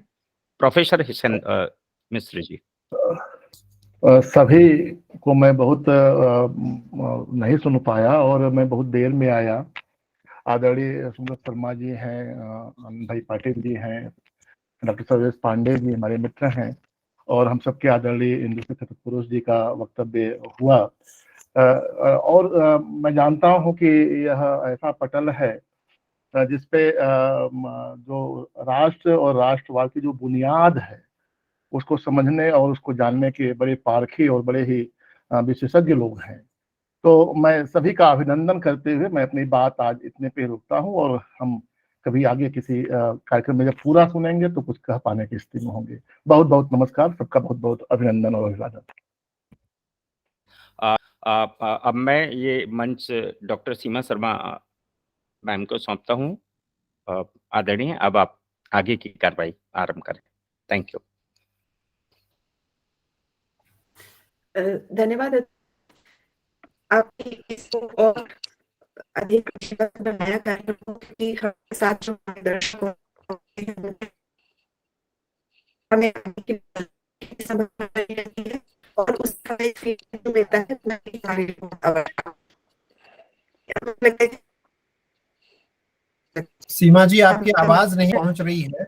आप वीडियो बंद कर लेंगी जी। तब संभवतः आपके आवाज पहुंचे। जी। जी जी। मेरी तरफ आज कुछ नेटवर्क की समस्या ज्यादा चल रही है, तो मैं बार-बार वो शायद परेशानी आई है। अभी अतुल जी मेरी आवाज आ रही है क्या? अतुल जी मेरी आवाज आई है? जी, अब ठीक है। तो मेरा कहना यही था कि इस तरह के जो फीडबैक होते हैं या लोगों के अन्य श्रोताओं के भी जो विचार होते हैं वो हमारे लिए बहुत महत्वपूर्ण हो जाते हैं और कार्यक्रम को अधिक जीवंत बना देते हैं और उसको और विचारोत्तेजक भी बना देते हैं। तो हम आगे भी ये प्रयत्न करेंगे कि सभी के सुझाव और विचार साथ-साथ लेते रहें। आज के कार्यक्रम में हमारा समय पूर्ण हो चुका है और हम थोड़े समय से आगे चल रहे हैं, तो मैं अब और देर नहीं करूंगी और कार्यक्रम में जैसे अखिल भारतीय राष्ट्रवादी लेखक संघ की परंपरा है कि कल्याण मंत्र के साथ ही इस कार्यक्रम का समापन की ओर मैं बढ़ूंगी और फिर वही आप लोगों से मैं निवेदन करूंगी कि संवेद स्वर में हम लोग कल्याण मंत्र का वाचन करेंगे और फिर कार्यक्रम के समापन की ओर बढ़ेंगे।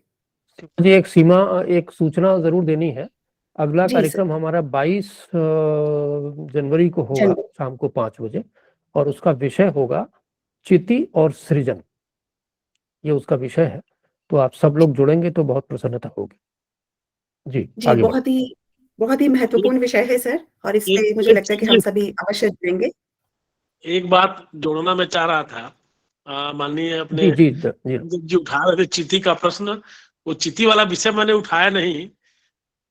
पूरे एकात्म मानववाद में चिति की बड़ी महत्वपूर्ण चर्चा है और उसका पूरा उसका तत्व चिंतन है, तो निश्चित तौर से हम लोगों के लिए बड़ा काम करेगा। धन्यवाद। आभार। जी, अब हम समापन की ओर हैं और मैं कल्याण मंत्र से कार्यक्रम का समापन कर रही हूँ।